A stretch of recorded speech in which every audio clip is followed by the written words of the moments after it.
Good evening, everyone, from Tad Gormley Stadium. Welcome to the Cox Sport Game of the Week. The Salmen Spartans and McDonogh 35 Roneagles. It's a round 2 4A playoff matchup. I'm Eric Ritchie up in the booth. That's where we are. Good look at it alongside with my man Brandon Rizzuto. Look at the keys to for the Roneagles. It starts with Carlos Henderson. Absolutely, Carlos Henderson. Feed him the rock early, get him involved in this game quickly. Ball security as well. Roneagles are going to have to hold on to the ball here. The Salmen defense can force turnovers and a complete team effort. We have seen a complete team effort from this Roneagles team over the last couple weeks, and it's paid off. So the opening kickoff just occurred while we showed the keys, and McDonogh 35 will take over offensively. Looks like at the 37-yard line. So McDonogh 35 catching fire, getting hot at the right time for a second consecutive year. Willard Cheatham played very well in last week's win over East Jeff. The senior quarterback, just a first-year starter. As the season progressed, so did his efficiency. Again, Carlos Henderson's the man to watch, but also he'll line it up at receiver and move all around. Quick handoff early on for McDonogh 35. Isaac Brooks with the carry, and that'll start us off here for McDonogh 35, keeping the ball on the ground. Offensively, Kenneth Santa Maria is the man to watch. A left tackle, probably headed to Alabama at the end of the season. Johnson, Hoofkin, Simmons, and Jimmy Sims make up the front line. Carlos Henderson wears number 2. He'll line up at wide receiver and running back. You saw Brooks, Williams, Sham Abbott, and Cruel are your wide receivers. Again, the quick handoff getting close to first down yardage as McDonogh 35 comes out running the football. And again, Spartans defensively, Barry, Glover, Turner, and Harris defensive backs. Glover's the guy to watch for at running back. Had the huge game last week with the 4 touchdowns. Smith, Forrester, the defensive linemen. And there you see the defense. Sterling Doss, just one of the guys that came up with one of those 5 second-half turnovers just a week ago. Quick dive, first down yardage. They needed one, Brandon. It looks like they might have just got it if they did. Good job of moving the chains here. Looks like they did get it. Just have to see the spot. Yes, absolutely. So McDonogh with 3 straight runs, garners 10 yards, and moving the chains for the first time in this football game. Second round of the playoffs, regional 4A action. What a fantastic matchup we have for you tonight on the Cox Sport Game of the Week. Cannot wait to see how this one unfolds. Willard Cheatham dropping back for his first pass. Big pressure, open across the middle, in and out of the hands of his receiver. That's an incomplete pass. Nice effort to Roland Jenkins, the senior wide receiver, across the middle, but a nice play defensively coming across there as well was number 10, Eric Bell. You see Cheatham here just step up in the pocket. He had his receiver. Great defensive effort there, but Jenkins is going to wish he had that one back. He had it in his hands. Yeah, Jenkins had it in his hands. It did get behind Bell, so missed one there, but again, keeping them honest with the pass. Cheatham with a nice ball right there, and he'll pass again.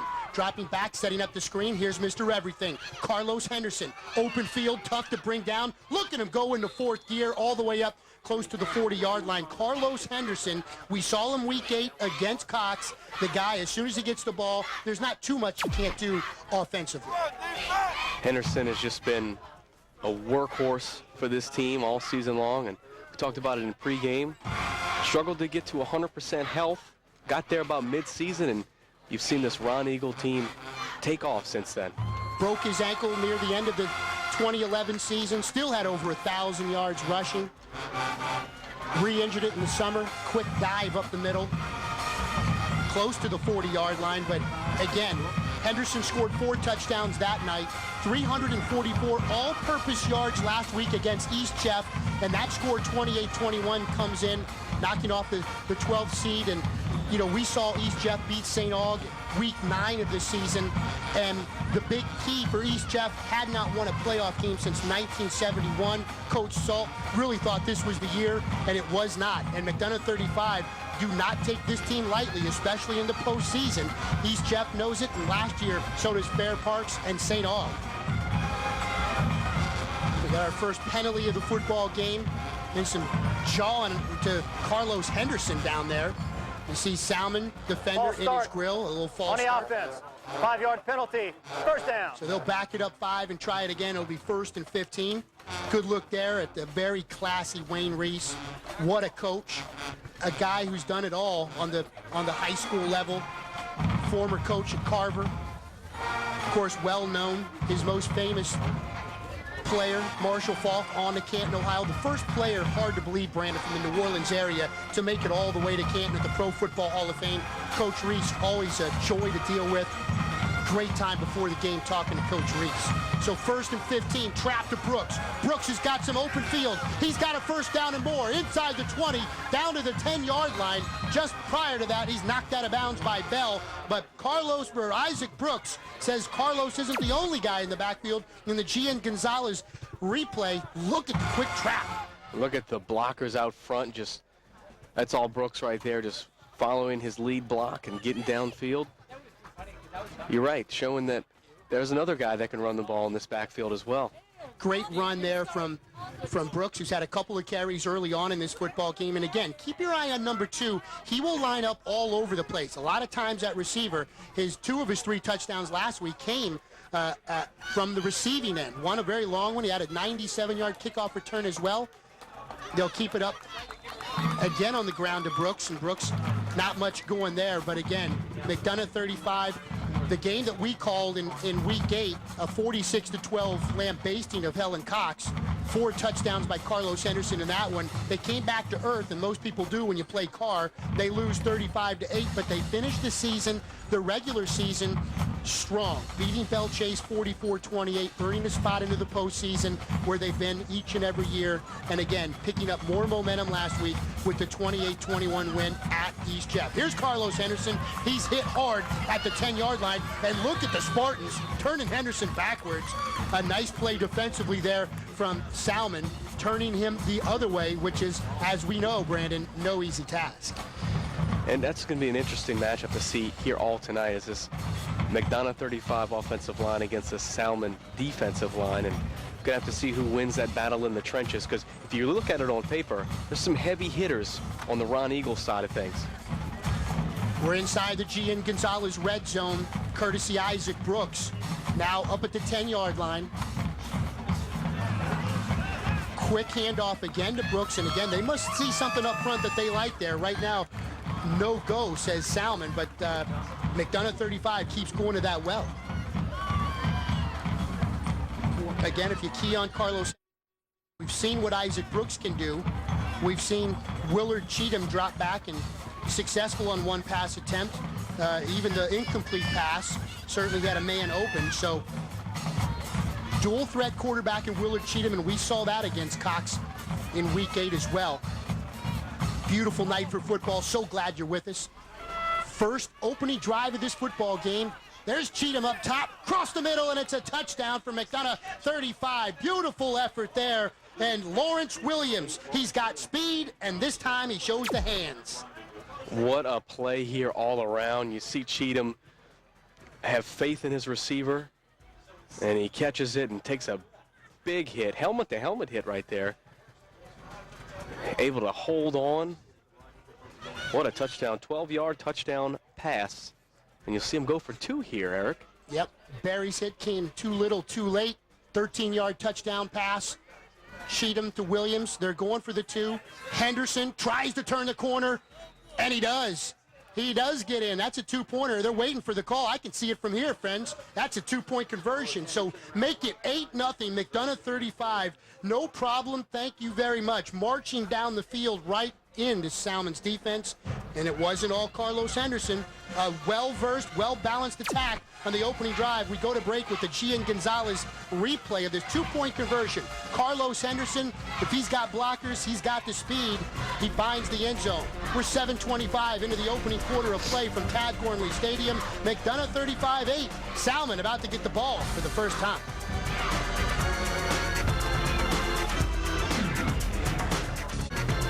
Welcome back. What a methodic drive. 11 plays, 63 yards, ending with a 10-yard touchdown pass from Willard Cheatham, going again to Lawrence Williams, and that's where we are. 2-point conversion from Carlos Henderson later. It's 8-0. So 3 touchdown passes in 2 weeks now for Cheatham, getting the job done. When this team can throw the football to open up the running game, that's just dual threat.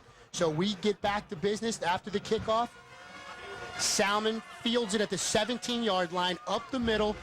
And it looks like Sean Barry gets close to about the 36-yard line, and that's where Salmen will take over offensively in this football game for the very first time. I mean, it checked that was Mark Foss. So Salmen, they're known for their defense. Not many people can do what we just saw there. They've only allowed 109 points all season, and there's their quarterback, Ray Crochet, the junior QB. He's done a fabulous job this season. A nice effort, and again, missing their main running back, and Chris Thomas injured his knee last week in the win over Northside. That's losing 1,423 yards, and a high snap. That's a loose ball. Heads up play by Glover is going to field it like a punt and turns it around at the 22. So first big mistake by Salmen, who's certainly showing some first quarter jitters in this one. Well, he had a chance to. Offensively, real quick, up front, you see the offensive line. Go ahead and keep going there, Brandon. Well, you had a chance to see the jitters actually take place there. Quarterback and center not on the same page, and not a good way to start the drive, obviously. Chris Thomas, again, won't be playing in this football game. Henry Glover, number 2, who in a heads-up fashion picked up that loose ball. Another high snap. Crochet got that one just knocked right back into his grill. Beautiful play by Brian Blunt. 6'2", 180-pound junior defensive back was all over Crochet on that one. He had no chance at all to set up that screen pass.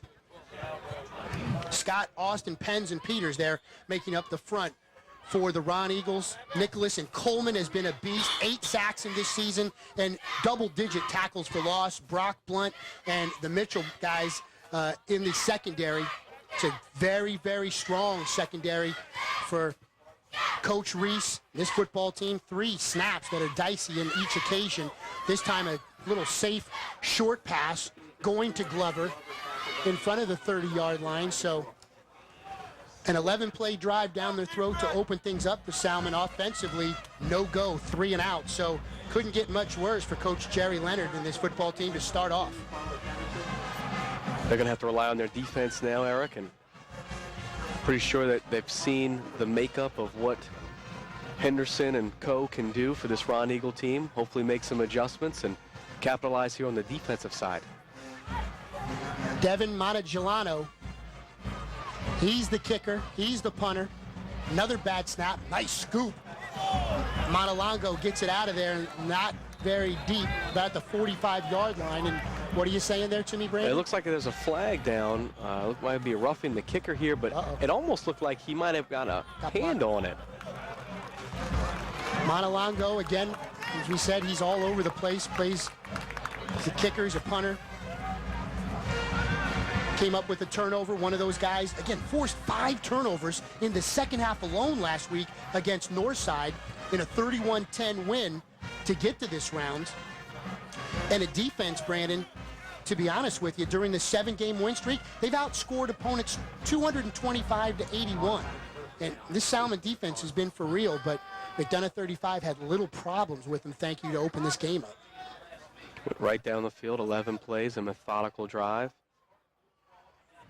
It looks like this penalty is going to come back and hurt the Roneagles. Be interesting to see if he actually did get a hand on that ball. Yeah, I'd love to see a replay if we get a chance. Delane Harris, Larry Warren back there as well.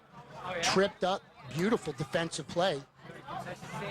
In the backfield again, Corey Coleman. And again, we talked about Corey Coleman. He's number 14.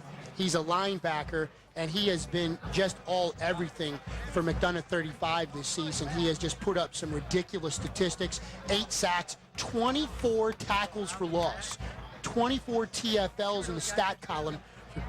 Corey Coleman, undersized linebacker that just gets the job done, knows for the football, and he likes to hit. Tripped up and caused havoc on that play. So it's a second, call it 9, giving him 1. Confusion on the Salmen sideline. They call a timeout, and we'll do the same. Exiting stage left for the first time tonight. 4:50 left to go in the first quarter. McDonogh 35, 8-0. We're back with the Cox Sport Game of the Week after this. So far, a lot to offer for McDonogh 35. The first positive play for Salmen in the football game, and they'll get a first down out of it. Nice run, a gain of 10 yards, and they'll move the chains for the first time after that roughing the punter penalty, Brandon, suddenly there may be a little life. You see the quick pitch to Glover. He turned the corner. Turned the corner, a lot of green space to work with. Able to get enough. Just did get it. It looked like he got it. Yeah. Just now moving the chains. But again, Eagle Eye Richie has already called a 2-point conversion and a first down before the Zebras have in this one. So I'm 2 for 2. And no binoculars. They're in the car. I'm serious. Crochet again, quick little handoff. Gain of maybe 1, maybe 2. Defensively there, Corey Coleman gets a hand in that tackle. The Spartans, again, winners of 7 consecutive football games. The winner of this one advancing to play either 4th seed Turling's Catholic or 13th seed Bastrop. We'll give you scores as they come in throughout the night around the area. Another quick pitch. That's Glover, and you can see his speed. Man, you saw it on that first down run, and you saw it right there. They pitch it so far back. I mean, he's standing 10 yards behind the line of scrimmage. They pitch him the ball, but he does some quick work. That young man can get the first to 4th gear in a second, and the Gian Gonzalez will show you what I'm talking about. He's 10 yards back of the line of scrimmage. He's low to the ground. He's able to get those legs going awfully quick.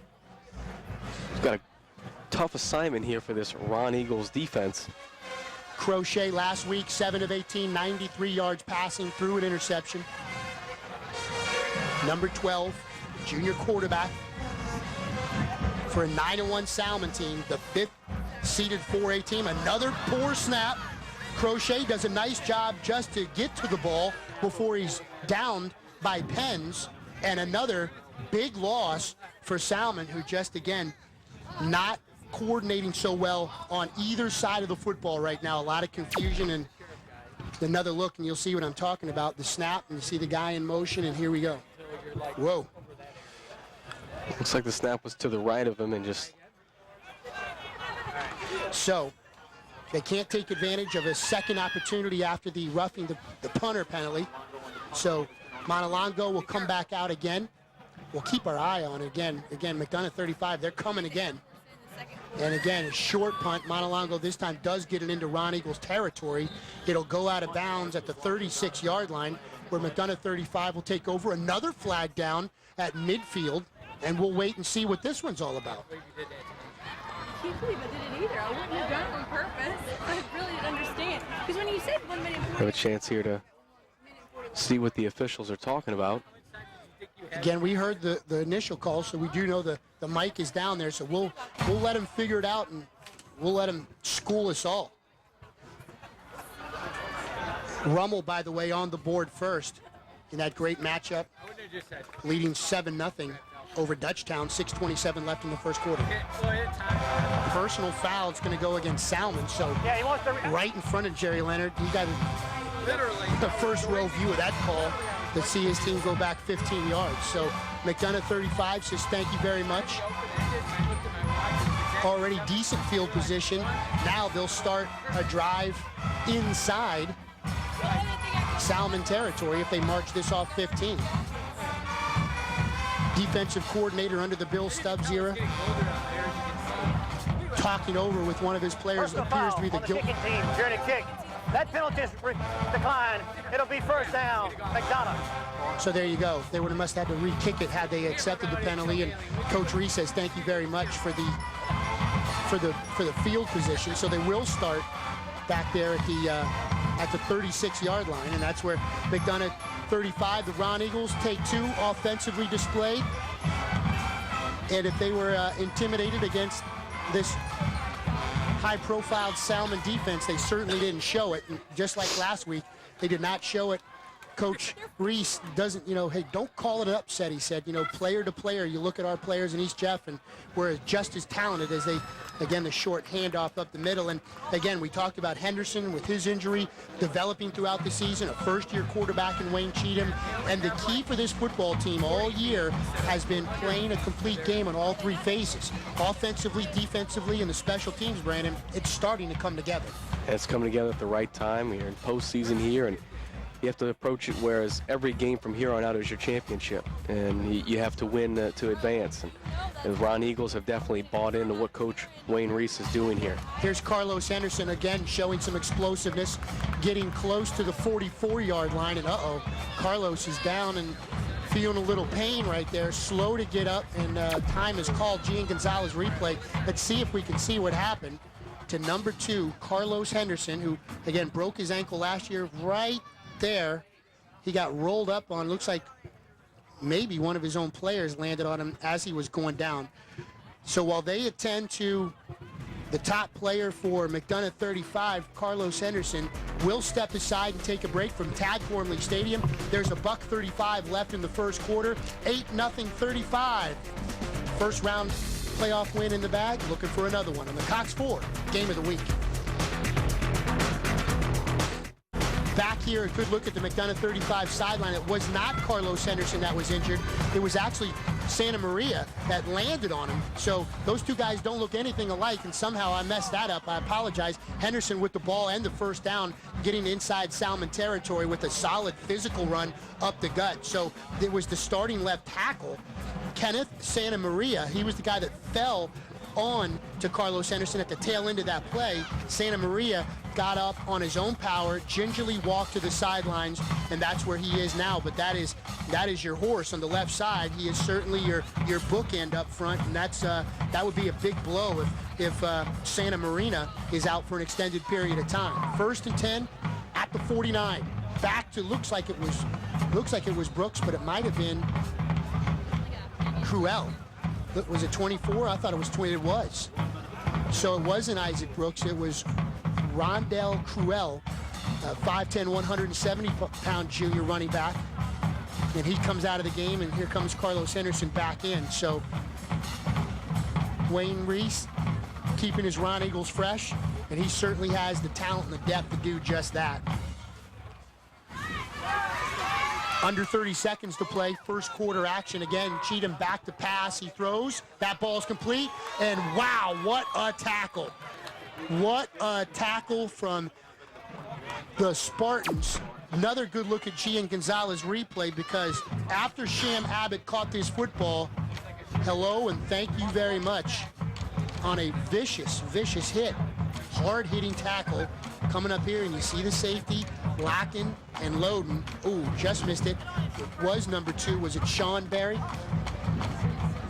It wasn't 2. It was Vernell Turner. So my bad. There's number 2 coming into play again.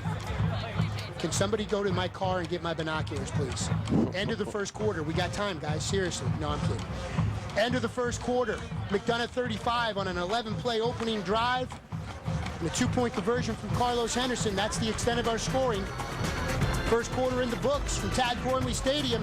Cox 4 Game of the Week. Second quarter is on deck. Tad Gormley Stadium getting ready for the second quarter. McDonogh 35 with the football inside Salmen territory. The Roneagles, winners of 4 of their last 5 games, including last week's playoff opening victory at East Jeff, 28-21. Currently opening the second quarter with an 8-0 lead. Eric Ritchie alongside Brandon Rizzuto. So glad you joined us in the Cox 4 Game of the Week. Blair Abani, Haley Acero, sideline reporters.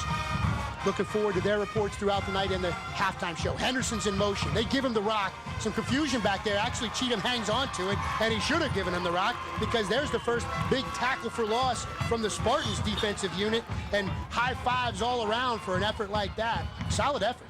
Well, we talked about this defensive line and having a challenge tonight up front with this big and dominant offensive line.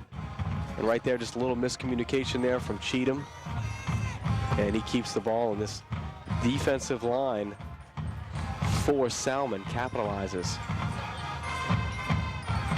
51 with the tackle, and no 51 on the roster given to us.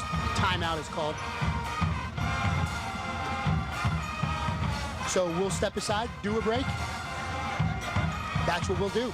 We'll take a break. Timeout on the field at Tad Gormley Stadium. We got some scores from around the state to pass along to you when we return. It's 8-0 is our score for the Cox 4 Game of the Week. We're back. Call it 2nd and 17 for McDonogh after the big defensive stop by the Spartans.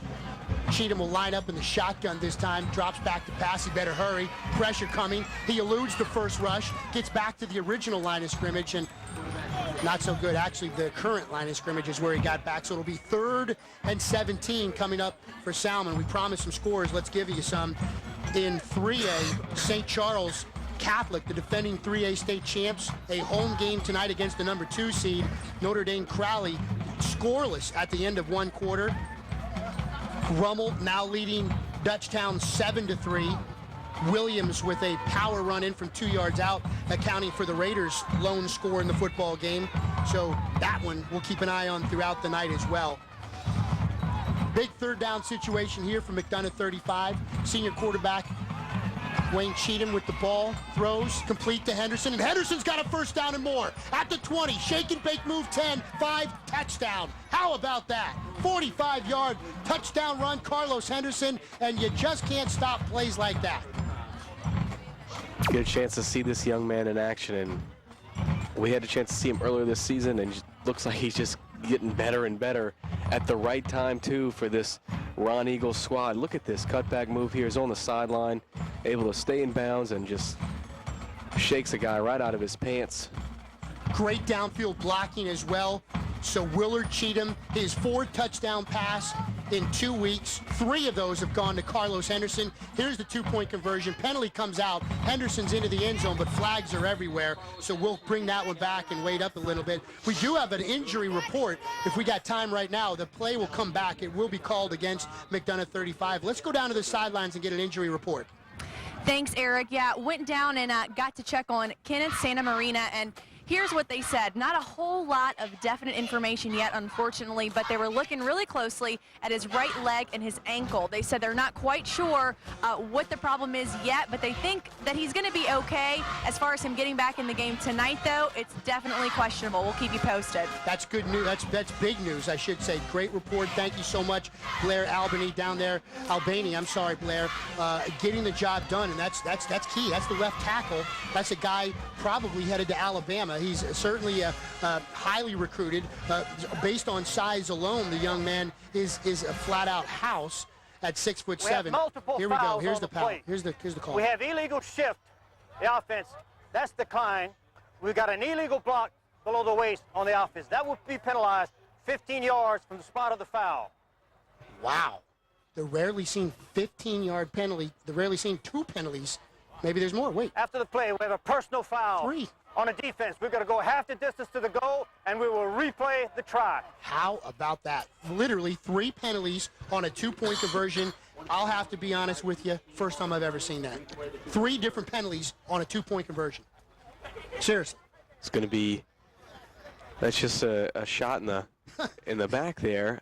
You get a chance to put this team that much further out from a 2-point conversion, and then you have a penalty that puts them that much closer. This is a dangerous offensive team. Might be the first time Wayne Reese has seen it. He wants to bring his offensive unit to the Roneagles sideline and talk things over because it looked like they were going back 15. The ball is actually marked right around the, looks like the 8-yard line. And, I mean, you're talking about the illegal shift, the personal foul at the end of the play that goes half the distance after another 15-yard penalty from McDonogh 35. I mean, wow. I'm glad we had the mic on the ref to follow the action there because that was as an eventful of a play as you're going to see in a 2-point conversion.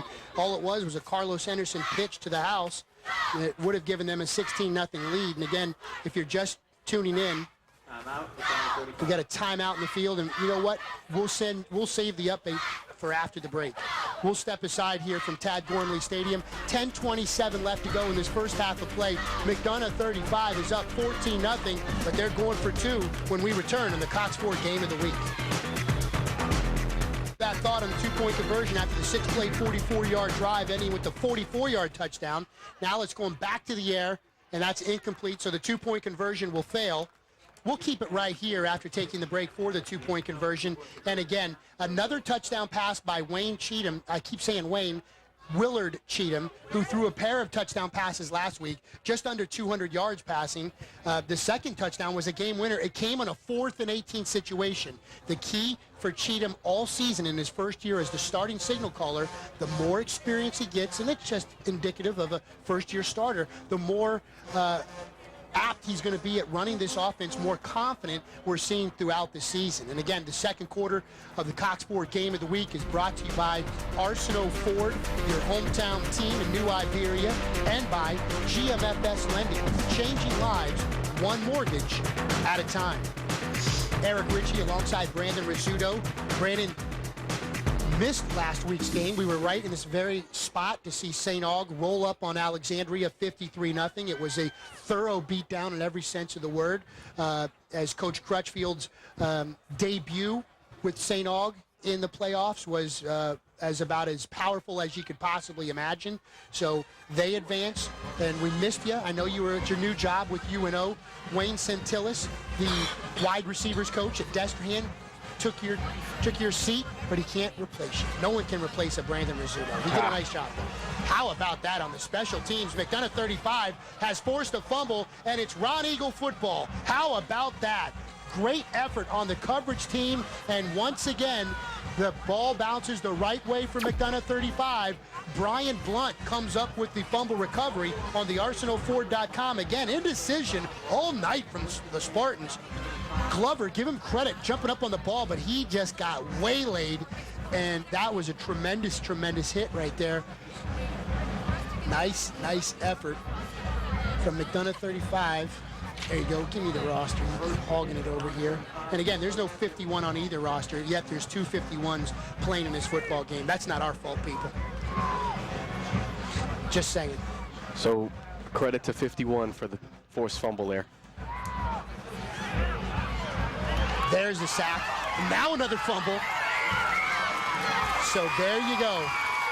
Salmen takes one play to make an emphatic answer to that play. And there you go. And that's the momentum that this team desperately needs right now in this game, down 14-0. They have not had a lot of things, they have not had a lot of success to this point in doing what they probably expected to do coming into this game. First real big break for the Spartans. Not a lot to cheer for Salmen in this football game, but their crowd that made the trip from Slidell, they're excited for that defensive effort. They're all ready to get this offense going. You see Crochet calling out the signals, gets Glover set to his left, out of the shotgun. Go ahead, Brandon. What you got? I'm just checking out my markers because I'm keeping the scoring drives up here. You are. Where are we starting this drive? 48-yard line? Absolutely. There you go. Glover, not Glover. Looks like Deontay Cooper. So it was Cooper on the run. And again, that's his first carry of this football game. Cooper had 3 receptions and 36 yards in the win last week. Actually was the leading receiver. Eric Bell had a catch and 18 yards. As Raymond Crochet was 7 of 18 for 93 yards in the 31-10 win over Northside that cost Chris Thomas a season with the knee injury.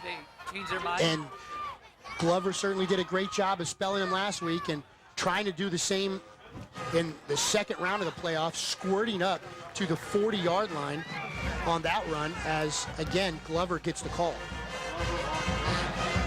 This is an important drive in this game, Eric, for Salmen to move the football, get points out of this drive. It's important, being down 14-0. Swing the momentum back your way here. Understand it's only the second quarter, but so far in this game, the Roneagles have pretty much done what they wanted to do at will on offense, and Salmen's been just kind of watching thus far. So they'll try it. Big play here in the third down situation. Crochet, quick little completion, very close to the first down yardage. Chuck Baker with the reception, and it looks like he does get the first down. At least he thinks so, the way he's reacting, coming back from the Roneagles sideline with clapping to the teammates at the ArsenalFord.com. Let's see. Brandon, did he get the first down yardage? Good chance to see it again here, and he's going to be short. He's going to be way short. Yeah. He's 3 yards short. So 4th down situation. Decision time? Yeah, no decision. We're punting. One of the busiest guys in this football team has been Devin McDonogh. And a line drive punt. And it's going to get a nice roll and inside the 10-yard line. So battle of field position, well, if it is, Salmen wins right there. They win the small battle, but on the big one up on the scoreboard, they're trailing by a pair of touchdowns with 7:52 left to go. Now we can kind of paint the table a little bit. Isaac Brooks with a great run to get him into good field position on that 11-play drive early on, and then it was a Willard Cheatham touchdown pass to Lawrence Williams, 10-yarder. Another big defensive stop after a 3-and-out. Salmen gets advantage from a roughing the punter penalty, but still couldn't get anything going. And then at the end of the first quarter, as they were driving, McDonogh 35 gives the ball to the man that probably kept Coach Leonard up at night this week, Carlos Henderson.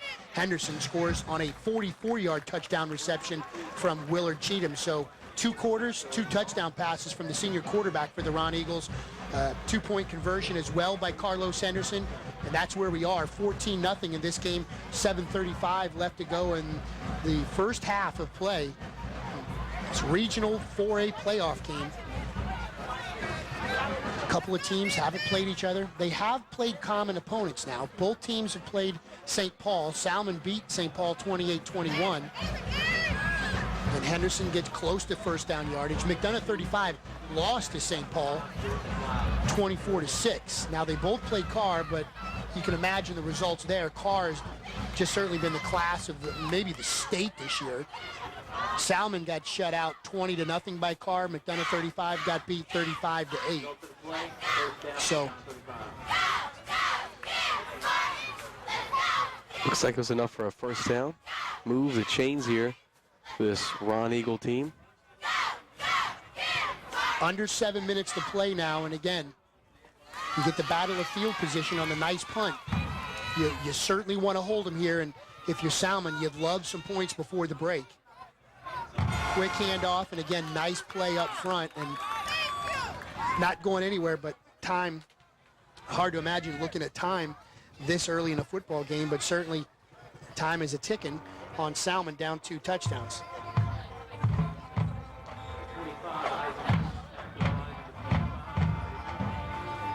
You see Isaac Brooks coming off the field, very slow, number 25 there. As Henderson looks like he's back in the backfield. So here we go. Salmen defensively really coming to play here the last couple of plays. Joey McLeod Jr.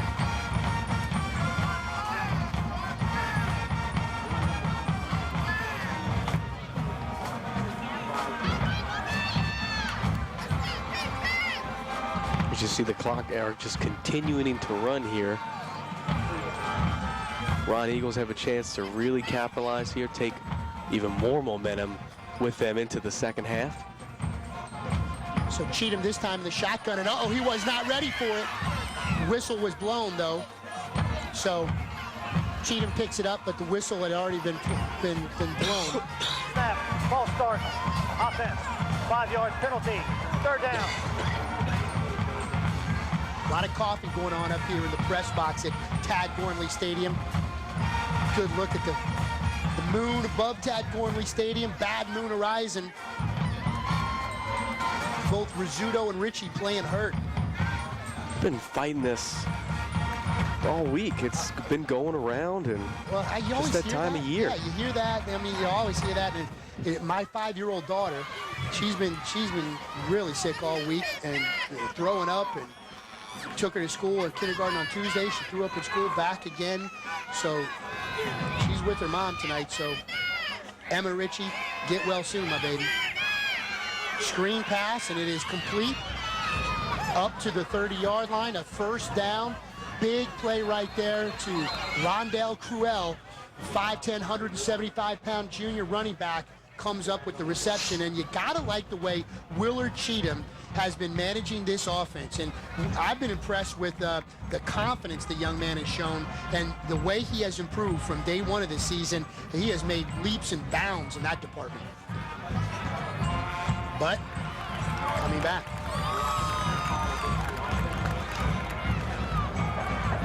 So it would have been a first down, but, and that's a big hypothetical situation because this one's coming back and they'll replay the third down. And they'll do so, it looks like 10 yards back. So was that a hold? It might have been a block in the back. In the back, 10 yards.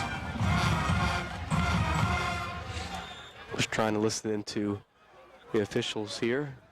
They've had a busy night thus far with a lot of penalties. Yeah, from what I've been told, there was a bunch of them last week in the Salmen win over Northside. So a lot of yellow here in the Tad Thornley field turf, first half of play. Momentum of this game has come to a screeching halt. We were flowing right along, and I don't know what happened, but man, it's a yawner right now. Cheatham, again, looking for some first down yardage. That would have been a first down, but again, not so much, as threw it right a little bit on the other side of Cruel again. Rondell Jenkins in the neighborhood as well. So McDonogh 35 will get ready to do the punting, and Brian Blunt, the defensive back, he'll do the honors. You see here with 4 minutes, 15 seconds left here in the first half.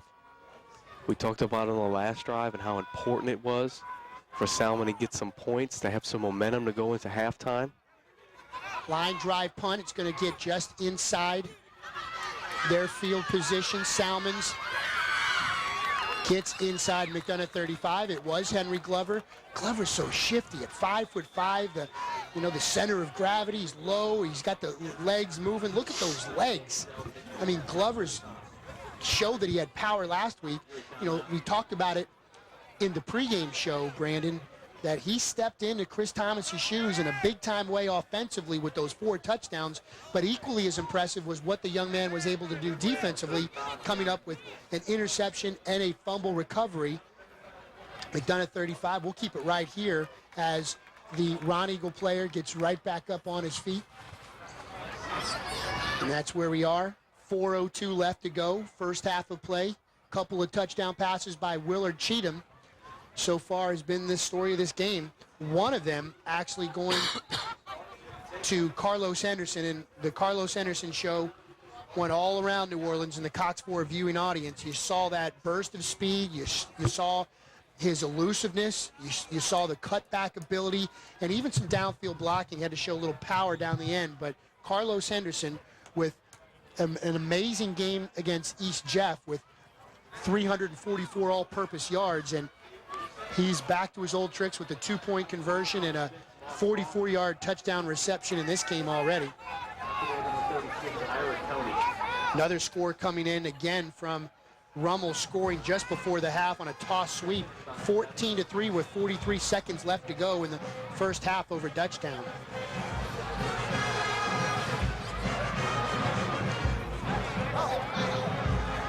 Brings up a manageable second down here.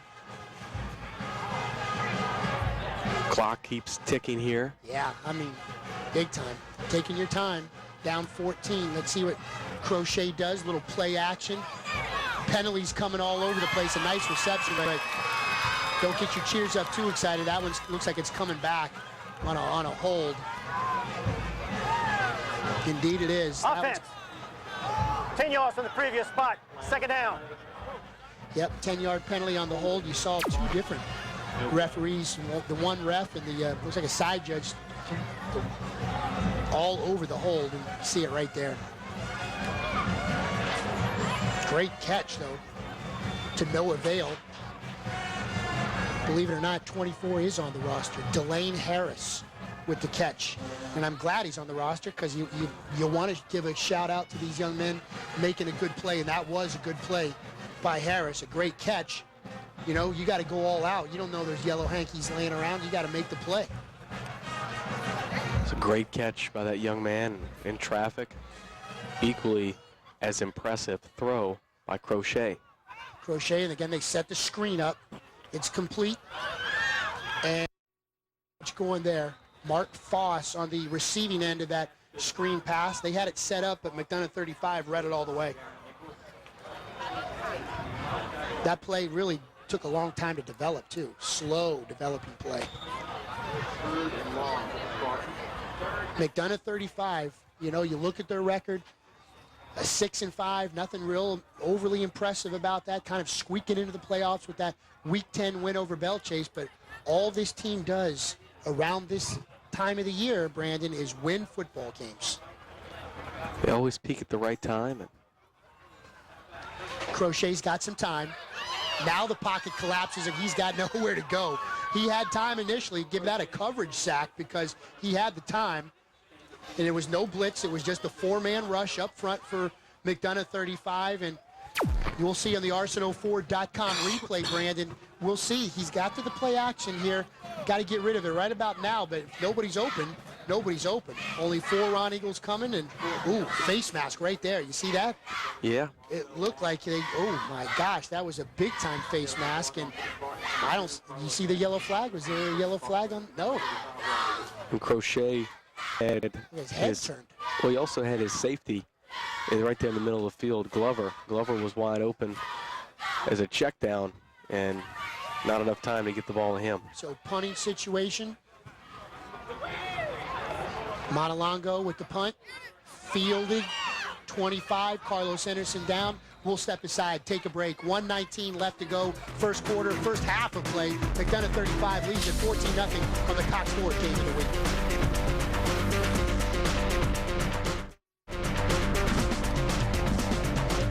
Winner of this game takes on Turling's Catholic. Bastrop winner. Turling's Catholic currently up 10-7. That's a second quarter score.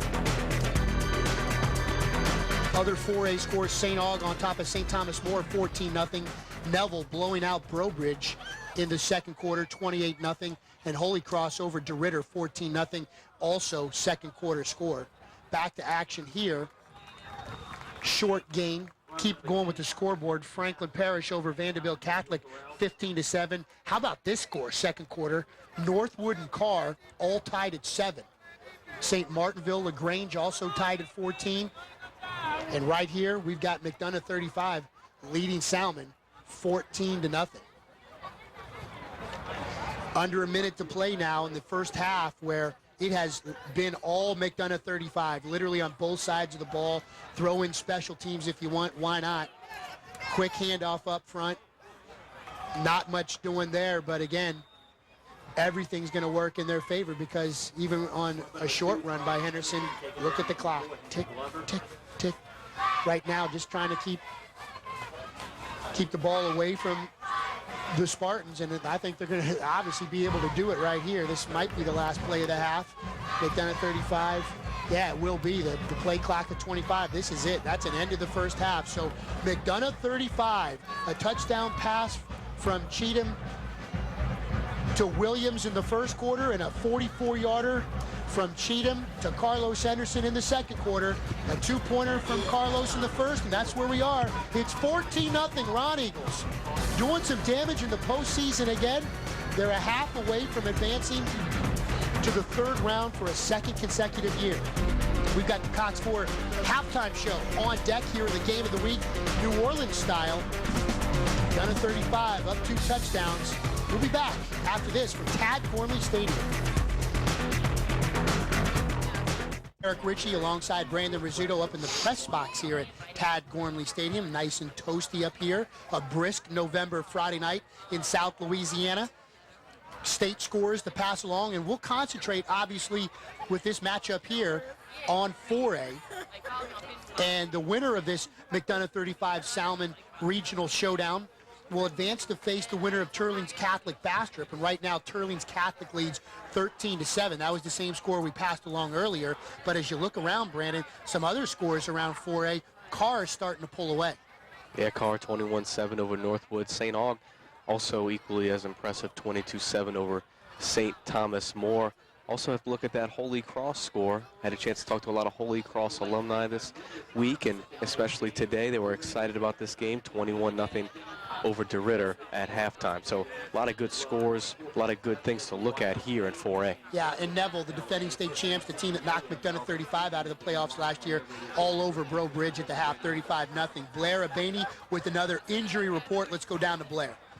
Thanks, guys. Yeah, I was able to chat with Coach Reese just a second extra after our interview and ask him about Kenneth Santamarina, the left tackle for McDonogh 35. You know, he was injured in the first half, and they weren't quite sure if he was going to be able to get back into the game for the second half. Here's what Coach Reese said. Right now, it looks like everything is fine, nothing major, but they did want to check him out thoroughly during halftime to make sure that he is okay to get back in the game. They said, of course, he's ready to get back in the game, but they wanted to be sure it was safe before they allowed him to. So again, we'll have to just wait and see if he's able to hit the field before this game's over.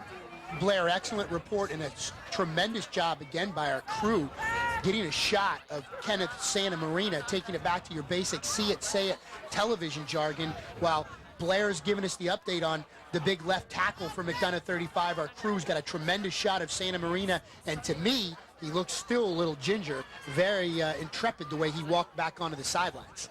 And with this game being 14-0 right now, you don't want to start looking towards next week because there's still a big second half left here. But if you can get away with possibly resting your big guy in this game, why not do it? Why not do it? Why not do it? 5A scores at the half now. Rummel leads Dutchtown 14-3. Catholic and New Iberia, that's our other Cox 4 game over in Baton Rouge, and Acadiana Lafayette dual market game there. No score.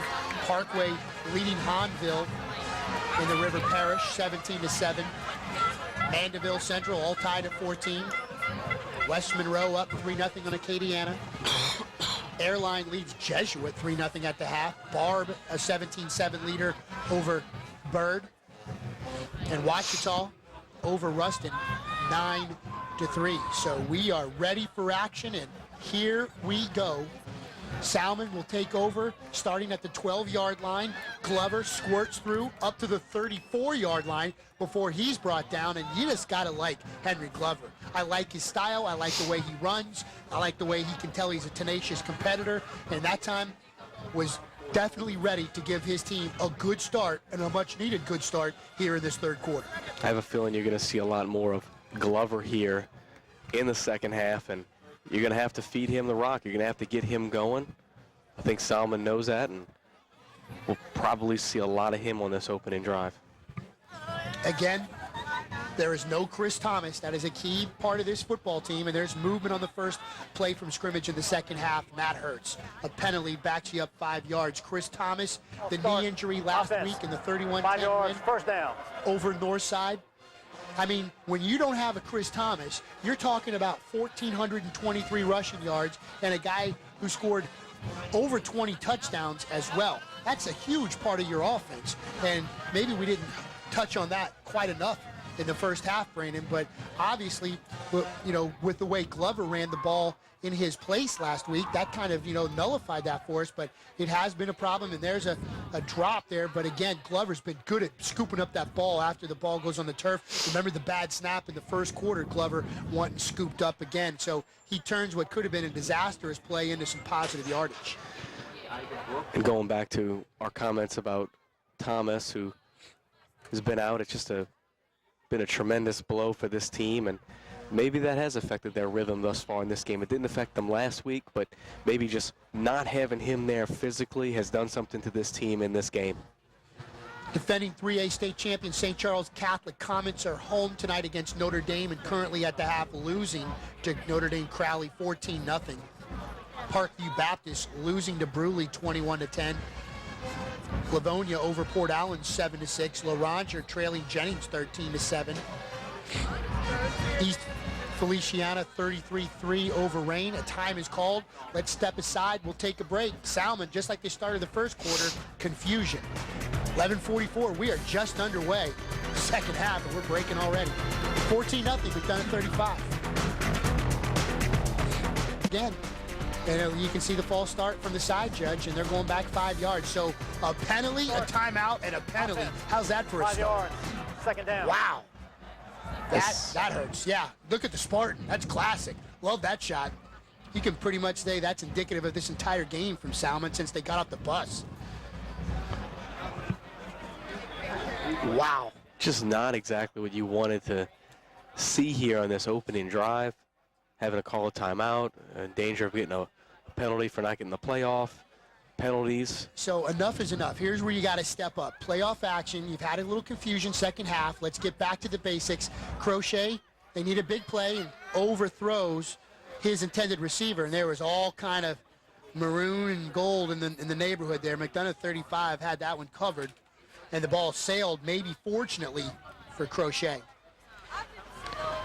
He needs to bring up a long third down situation here and get a chance to see a replay of this. Yeah, on this the pass ITI play. Technical College, and again you see Crochet, and the ball just floated on him. See here, yeah, it sails a little bit high. Probably a good thing, though, just like you said.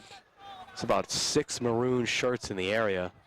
Nice play by Roland Jenkins. Good look at him there in the replay. Again, they're going deep, and that one's dangerous. And a great defensive play, knocking that ball out of bounds.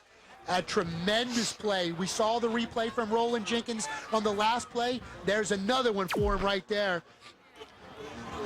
Beautiful play in the secondary. The ball was up in the air for a while. I thought we might have a tremendous catch here, but how's this for a hit? You see here, Delane Harris looks like to be the guy that Bang. comes down with the ball, but takes a nice hit from Roland Jenkins. Yeah, Roland's rolling on defensively, back-to-back big defensive plays. Tipped pass 2 plays ago. You see him busting out. All smiles for McDonogh 35 tonight, and why not? It's been the opposite for Salmen. This team just can't get over the nerves. They've just seemed tense from the second they walked in. Line drive punt, barely makes it over the line of scrimmage. Ball dies the 47-yard line. Man, not too much going right for Salmen right now, and it's really shocking to see from a 9-1 team who comes into this game with a 7-game win streak. Then, you talk about McDonogh 35's overall record, 6-5, maybe not, sparkling record. But think of the 5 teams they've lost to, all right? All 5 of those teams are playoff teams. They're all rated in the top 11 in their respective classes, all right? They've lost to St. Aug. They've lost to Letcher. They've lost to St. Paul's. We know all 3 of those are playoff teams. They've lost to O'Perry Walker, and they've lost to Carr. So the 5 losses, nothing to really hang your head about on any of those games as far as, the quality of opponent. I mean, probably the St. Paul's game is the one that stands out with just the margin of score, the 24-6 score, but they were in every other game. And they are certainly proving that they are much better than that 6-5 record indicates. And Carlos Henderson almost lost that ball at the end of that run, but he just spun out. And again, you can see how elusive he is. When he kind of squirts through that line, Brandon, he does that extra little spin. He gets about like 7 more yards. Get a chance to see it again right here for everybody at home. And right look here. at him just weasel his way through that hole, or was that even a hole? It might have been a crease. Hey, and our crew does a great job following the action up top. The camera operator right there, he almost got faked out right there. Yeah. I mean, that's easy to do when he's that explosive. There's a quick little handoff to Cruel, and Cruel's got first down yardage. So right now, again, here comes the machine that is the McDonogh 35 offense. When you got Henderson on a roll and everyone's keying on him, you give the ball to 24 or 25, and Cruel or Brooks will come up with some big yardage. We saw Brooks do it in the first half. Cruel's the man right now. And you're seeing this Roneagles team just firing on all cylinders right now. Makes you really wonder what's going on with Salmen. Haven't really seen a lot of fire, a lot of energy out of this team thus far in this game. And no, not at all.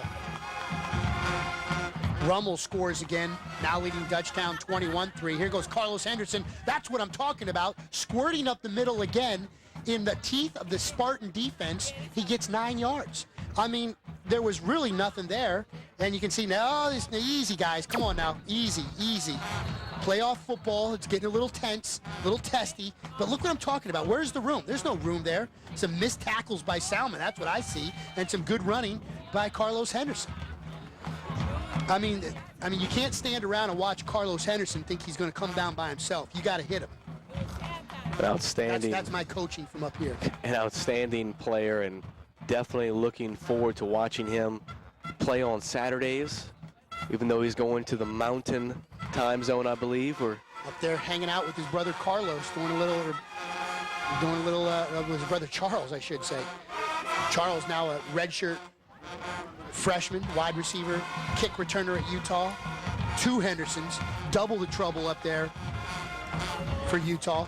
And what a steal. I mean, both these guys, he had a chance to see his brother last couple of years, but Henderson, I think a lot of guys might have been weary of him, a lot of colleges, because of his injury status. And Utah just a tremendous steal getting this young man, luring him away from the Bayou City. Into the Livingston Parish Sheriff red zone. McDonogh 35 marching down this Tad Gormley Stadium. You see pushing around all over the field in this football game, and that I think the refs have seen enough right there. They threw a late flag. You saw a little bit of pushing on the left side. There was really a couple different areas away from the football. A little extracurricular activity, and they've had enough. Let's hear the call. After the play, personal foul on the offense. 15-yard penalty. It'll be second down. Yeah, it's not our job up here to call out players on the high school level and pinpoint when they do something wrong. But, I mean, the replay showed it. I mean, whether the shot showed it after the play. And, again, you just got to keep your head. Do not lose your cool on any situation. Right now, Brandon, if you're up 14-0, you don't want to give anything away. And certainly if you're Salmen, you just need something to go your way right now. And getting a 15-yard penalty for your team would not be doing that. So keep your heads, fellas. Keep your cool. Brings up a long down-in situation right now. And so what do? You just give it to Carlos Henderson and see what he can do. Cuts back to the right, gets close to the 20-yard line. So Henderson again with some blockers in front of him, and again, it just never seemed like there's much room for Carlos at all, but somehow squirts through the line. Another look in the ITI Technical College replay. Good look down low at Cheatham down there getting the ball. We've done a lot. We've done a lot of great service here to Mr. Henderson for his great running abilities tonight, but that offensive line for this Roneagles team has definitely made some things happen. They've gotten a great push off the ball. And you're seeing it here, and it's paying off with this lead right now. And that's minus their best offensive lineman, Kenneth Santa Marina. They're going to pass again. Cheatham fires the bullet. It's deflected off a Salmen defender, and it goes right into the hands of McDonogh 35 receiver Roland Jenkins. He did the job defensively. Now he's on the way offensively, but penalty, and it's coming back. Awesome. Yellow hanky, come on back. Jenkins with the highlight reel type touchdown. Hopefully he's got it on DVR because he can show his family that one, but then he can just hit stop real quick because I was all excited. Then he can just tell them that, hey, let's go get something to eat. I scored a touchdown. But then, if they keep playing, they'll say, oh, it didn't count. I didn't see it in the stat sheet. You get a chance to see this great play that's going to be taken back here and tip ball drill, and look at that. And just able to reach right across the goal line. And you keep seeing this Roneagles team, a personal foul penalty, illegal shift penalty, and they keep coming back. They keep firing back. So we'll have to see what they do here on third down. And making things happen here, setting up the screen, breaking a tackle, breaking another tackle. Henderson cuts back, still going. How about that? Touchdown for Carlos Henderson. And he breaks 2 tackles on a screen pass that should have been almost negative yardage. Carlos Henderson, one more time, I am so happy that you're with us on this Cox Sport Game of the Week to see plays like this. I'm just going to sit back in awe. Brandon, you tell me about this screenplay that somehow wound up in the end zone. I mean, if you sit down and count, it's 1 missed tackle right there, 2, and you just see Henderson do the rest right here, just so good at just making defenders miss. It's another missed tackle. So we're looking at a 4-5 count, 5 missed tackles by the Salmen Spartans on that touchdown reception. Wow. So we've got another flag coming down from in the back of the end zone. Was the play called, and obviously well after the play, but Carlos Henderson, he put it on display for us in a Superman effort against Helen Cox in Week 8. His second touchdown reception in very similar style. Unsportsmanlike conduct. Defense. So, again, what I say about losing your cool, you know, after a touchdown like that, how are you getting a penalty like that? And it's just unfortunate right now, and we've talked about this and talked about it in the first half. Just we don't know if something's wrong with this Salmen team right now, or if something If they're in a funk. is there something we don't know about right now. It would be nice to find out, but to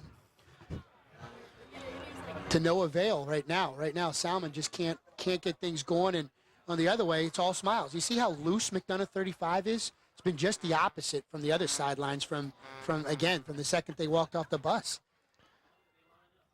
Uptight a little bit here. Need to relax and play some football, and you know, the defense has been, you know, everything that I read, you know, they've allowed 109 points all season, Brandon. They've played some quality teams, but I mean, the tackling has been atrocious. 22-0, 7:49 left to go, third quarter of action. All McDonogh 35 in this one on the Cox Ford game of the week. Plays another methodic drive by McDonogh 35, 52 yards, ends and culminates with a sensational touchdown reception by Carlos Henderson, who had serious yak on a touchdown reception, his second of the game. Glover answering the bell nicely here up to the 40-yard line, his second very fine return in this half of football. How many yards was the touchdown? I know we just got some help down from our guys here. The 30, 32? 36. 26 yard, sorry about that. 26-yard touchdown reception by Carlos Henderson. I can't multitask at all this evening, and that's my apologies. Well, you forgot your binoculars in the car, and it just went downhill from there. I had two early good calls, though, Eagle Eye, and I got confident, overconfident. All right? I got to stay focused. It's the playoffs. Very lethargic for you as well, getting out of the car. Thank you very much. At this point in my life, and especially after these last 2 weeks, I'm just glad I can get out of anything. Right now, Salmen, they'd like to get out of this drive with some points, and that's what they need to do.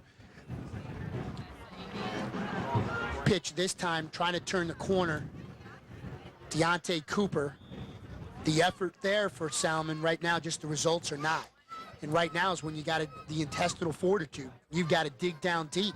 You find yourselves in a tough jam right now. This game is far from over. Salmen's got time to turn things around, but they've got to start it with first downs. They've got to move the chains. Glover did his job with the return. Let's see if the offense can in turn do something. Crochet throwing the ball. And again, a lot of McDonogh 35 defenders over in the vicinity of Emmanuel Terrell. Salmen is a running football team, no question. That's when you got a Chris Thomas, but tonight you don't have a Chris Thomas. So the play action, Crochet's got the time. And again, watch right here. You get. I mean, McDonogh 35 has got some serious secondary guys. Denzel Mitchell, he makes the play there. Irvin Mitchell back there. B.J. Blunt, George Brock, Leroy Elam. I mean, these guys can flat out play, and you're not even talking about their best defensive player probably in Corey Coleman. He's an undersized linebacker who's usually all over the field. Look at the blitz coming in from the right side, and that's a tackle. Nice play. Beautiful play from McDonogh 35. Getting the job done was Anthony Dorsey, but you saw a flag. No, there was no flag. I was just pointing out here, and look at this closing speed. Just beats his tackle, and nowhere is left to go. Anthony Dorsey, just outstanding effort there. Yeah, I mean, I initially said a blitz. You see, again, the smiles from McDonogh 35 players. Not many smiles on that sideline. I mean, he just beat his man. He beat the Salmen left tackle with just outright speed. Sets up another punt, and Monalongo scoops it again, and just does get it up. So credit that young man just to scoop the punt. Gets it off. Henderson shakes it, bakes it, runs into his own man, goes backwards now, and he's going to lose yardage now. But Henderson, why not take a chance at making something happen? And right now, up 22-0. And Coach Reese really gingerly brought Henderson back onto this field, because you look at the stats, they're not eye-popping numbers on the season with under 800 yards rushing.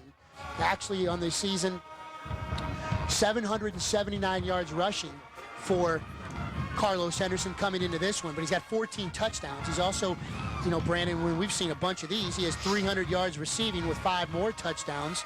You know, he's an all-purpose guy, a return man, and kind of just slowly worked back into that, you know, the ankle, broken ankle last year, off-season injury as well before this year even started. So now he's back at full strength and showing the state what he can do.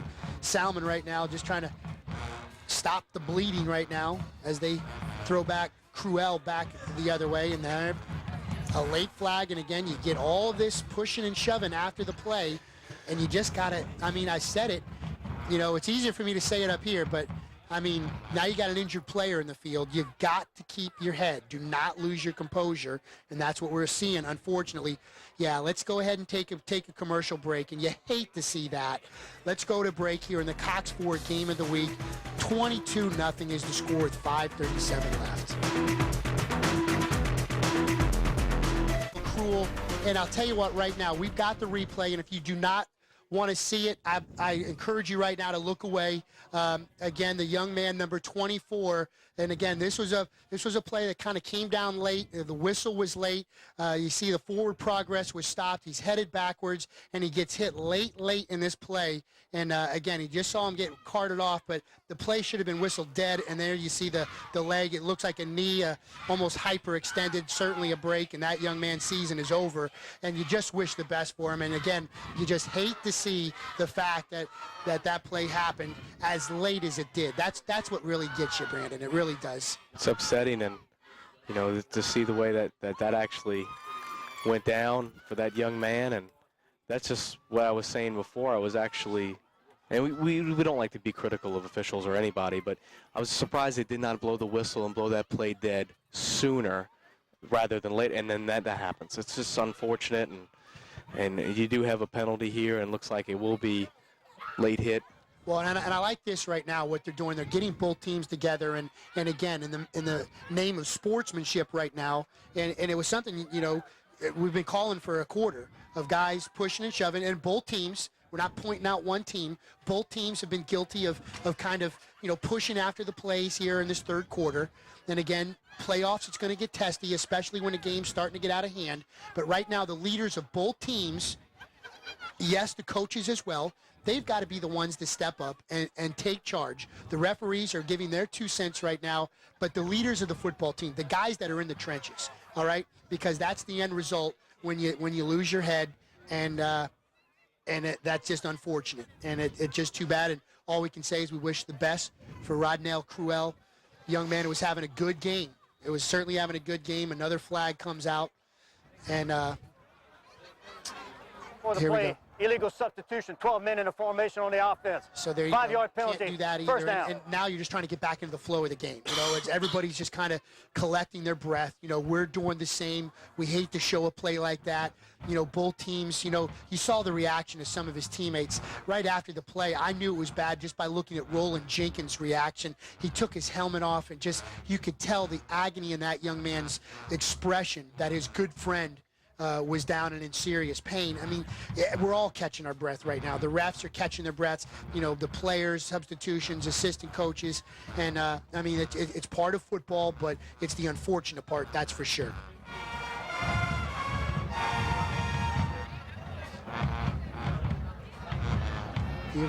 First and 10, Carlos Henderson now turns left side in front of the McDonogh 35 sidelines. He's knocked out of bounds, and it's just amazing that anybody's able to stop this guy do anything right now. Carlos Henderson can absolutely do no wrong. His second consecutive sensational effort in the postseason. If you missed what he did last week, how about 344 all-purpose yards? And you see him again. He gets a couple blockers, Brandon, and he turns the corner like nobody I've seen. Turns the corner with such quickness, and is able to really get in that high gear, changing directions without actually changing speeds. It's just amazing. He goes, when he turned that corner, when he had a little bit of daylight, he went from the 30 to the 20, I mean, in absolutely flat out no time. It is unreal what Carlos Henderson is able to do on the football field. And now when you look at that score last week with East Jeff, you kind of get an idea, hey, you know, East Jeff may have had the better record, they may have had the higher seed, and it's what Wayne Reese kind of talked about in the papers this week, you know, talent for talent, man for man. They did not feel that last week's win over East Jeff was an upset. And McDonogh 35 is a supremely confident unit, and it starts with their head coach, all class, Wayne Reese, in his 11th year. Had a chance to speak to him before the game. All smiles. You know, he was walking through the field. You know, we brought him from one sideline all the way over from that sideline. He came over here and talked to us before the game. And again, told us the Keys had mad respect for the Salmen Ball Club, and a team, again, he's never beat before. He had respect. He said it was a well-coached football team.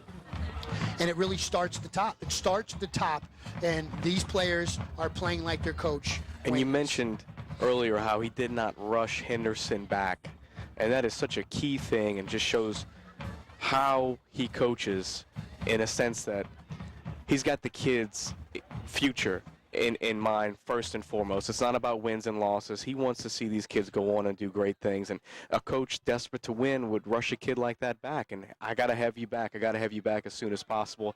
He does the right thing, and now it's paying off. It's an excellent point, and another handoff. Again, this time Brooks almost lost the ball, but he does hang on to it. So a nice run by number 25, Isaac Brooks. One of his first carries in a while. He was a kind of a workhorse a little bit on that opening drive, that 11-play opening drive that led to a touchdown, and we're back into that Livingston Parish Sheriff red zone on that run by Isaac Brooks. He did the exact same thing in the first quarter in the opening drive, getting into the red zone with a run very similar to that. 3:21 left to go, third quarter of play. McDonogh 35 has been shining from the very moment this game started, and they have not stopped. 22-0 is the score. Flag comes down on this play. It'll come back, and again, point-blank range there, nothing doing. And they'll come back anyway, and again, the flags have kind of stopped the flow of this football game. Illegal shift on the offense. Keep 2 men seeing movement at illegal the snap. shifts as the 5-yard penalty, first down.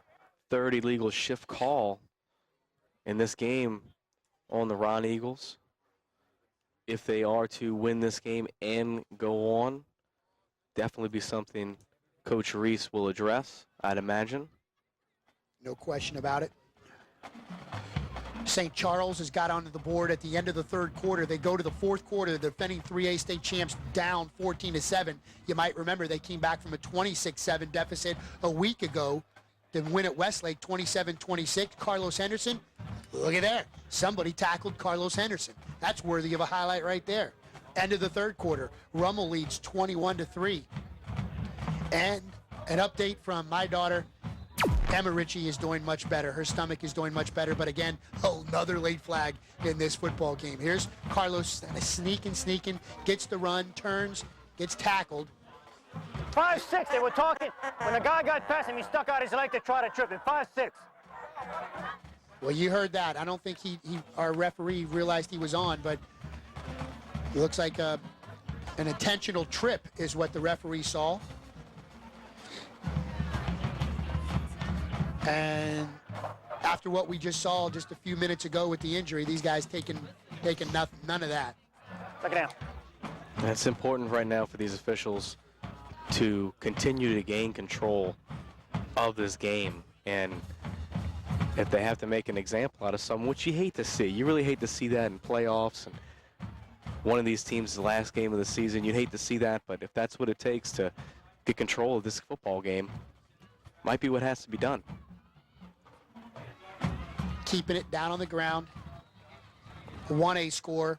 West St. John, after a 8-6 early score against their rivals in 1A White Castle. The Rams now on their way to victory, leading 35-6. Robert Valdez's squad had a 3-game little hiccup, but it came against a 5A team and a pair of 4A teams. Since they've gone back to the 1A schedule, they've won outright their district. They've now clobbered. Now this will be their second straight opponent. Look for West St. John to make a run back to the Mercedes-Benz Superdome. A team who won some state championships under Coach DuPont. Coach Valdez has got him in the dome. Let's see how far he can take him. Way out of bounds, incomplete. And you talk about former state champs. You talk about the former coach at Salmen. Jerry Leonard, of course, was the defensive coordinator under Bill Stubbs.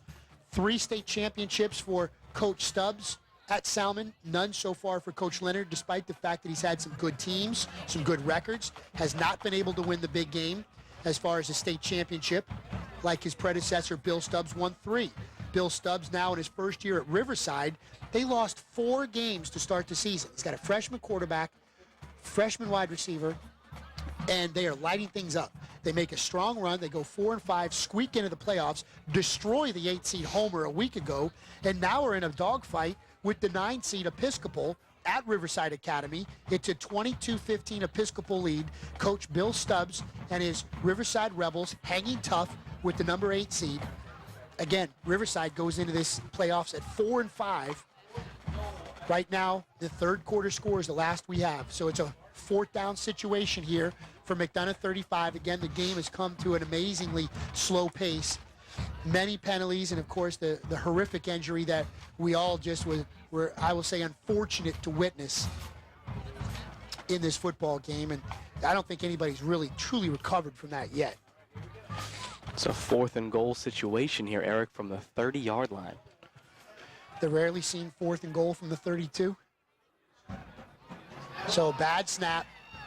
Cheatham still can't hang on to it. And there you go.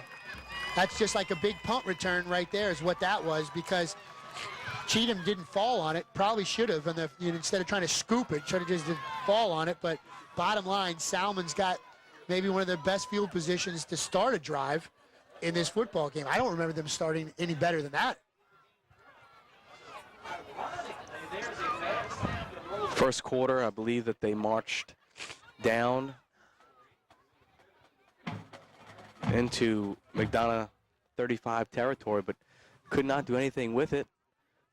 This is their, you're right, this is their best starting field position of the game, and could not come at a better time. Yeah, needs something to happen, and Crochet, let's see what he can do. He's going to try to air it out again. This one's picked off. McDonogh 35 getting the turnover, the interception, still on his feet, making the play up. It's Brian Blunt. He's had a fine game, and Brian Blunt takes one turnover and turns it right into another. A turnover on downs, actually a fumble recovery, I guess it would be on that bad snap, but one play is all it took for McDonogh 35 to recapture the football.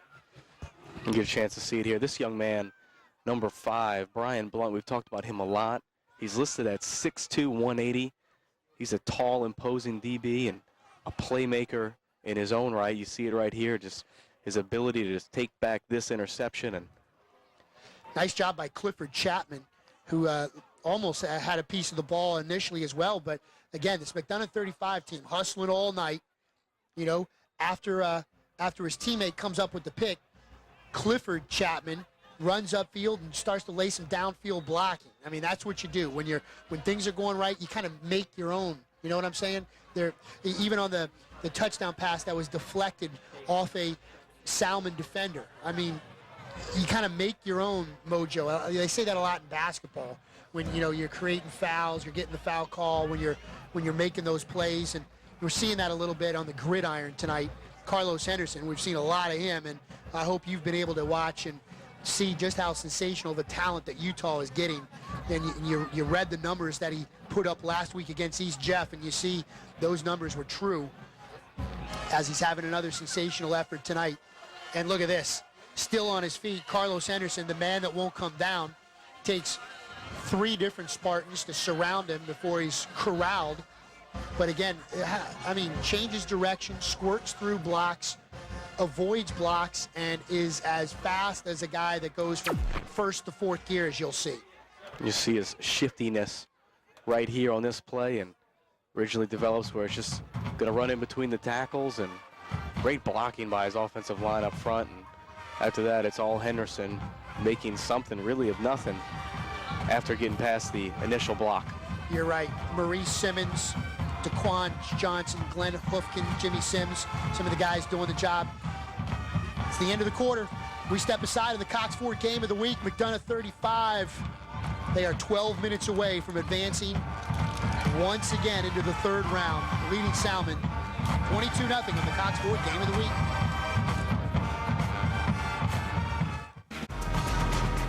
First play of the fourth quarter.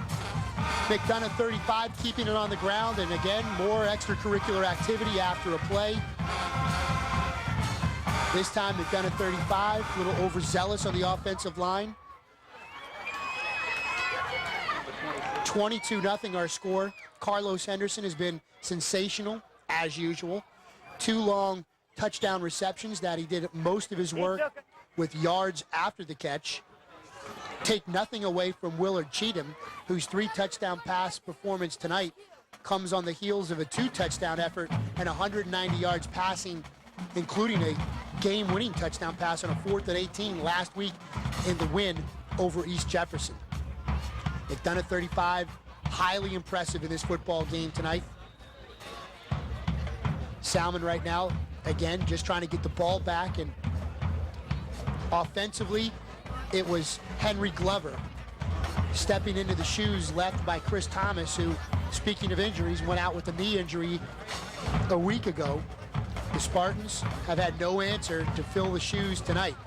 As much as Glover has done on special teams, hasn't really been on track offensively like he was a week ago, and really no one from Salmen has, and a big part of that has to do with the Roneagle defense. Roneagle defense has definitely won the battle in the trenches in this game, and give credit to their linebackers and defensive backs. Salmen again allowing nothing up front as Tyrone Clark, 5'10", 195-pound junior running back, comes in. Now's the time that you don't see number 2. Now's the time, again, you be very judicial with the way you use him early in the season, as you brought out, and also right now in a game like this where there's been a couple of hits late, there's been some pushing and shoving, and some guys have been hurt already. You know, why risk it now? Carlos Henderson, your job is done for the evening, my friend. Wayne Cheatham's, however, is not. Scrambles out of the pocket, turns it around, and again, it just seems like Salmen defensively is in slow motion. I mean, it did not look like Cheatham wanted to, I mean, he was expecting, if we could show a replay of that, I'm calling a replay here in the booth if we can. You tell me if Salmen defensively looked like they were aggressively trying to stop that, because it looked to me like Cheatham was going to kind of check up before he got the first down yardage. It's coming up right here, Brendan. Help me out. Am I seeing things up here? Well, watch this right here. Yeah, you do see. I mean, all these guys back here. That's not so much Glover. Glover was, he was being blocked, but what about the 3 white shirts behind him?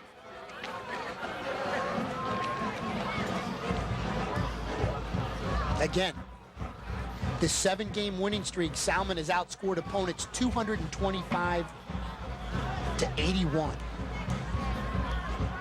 And there's still a lot of time left in this football game to make something happen. But you got to start now. It starts with a stop. It really does. You've got to stop McDonogh 35 right here. I mean, you've had virtually nothing go your way this entire evening. Now again, the fortitude must come into play. You have to make a big play. Somebody needs to step up right now for Salmen.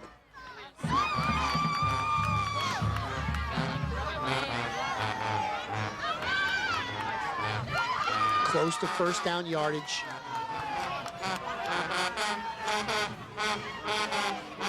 That was Josh Coleman. They go kind of deep into the rotation right now at running back. 4 different guys have been carrying the ball now that Carlos Henderson is out of the game.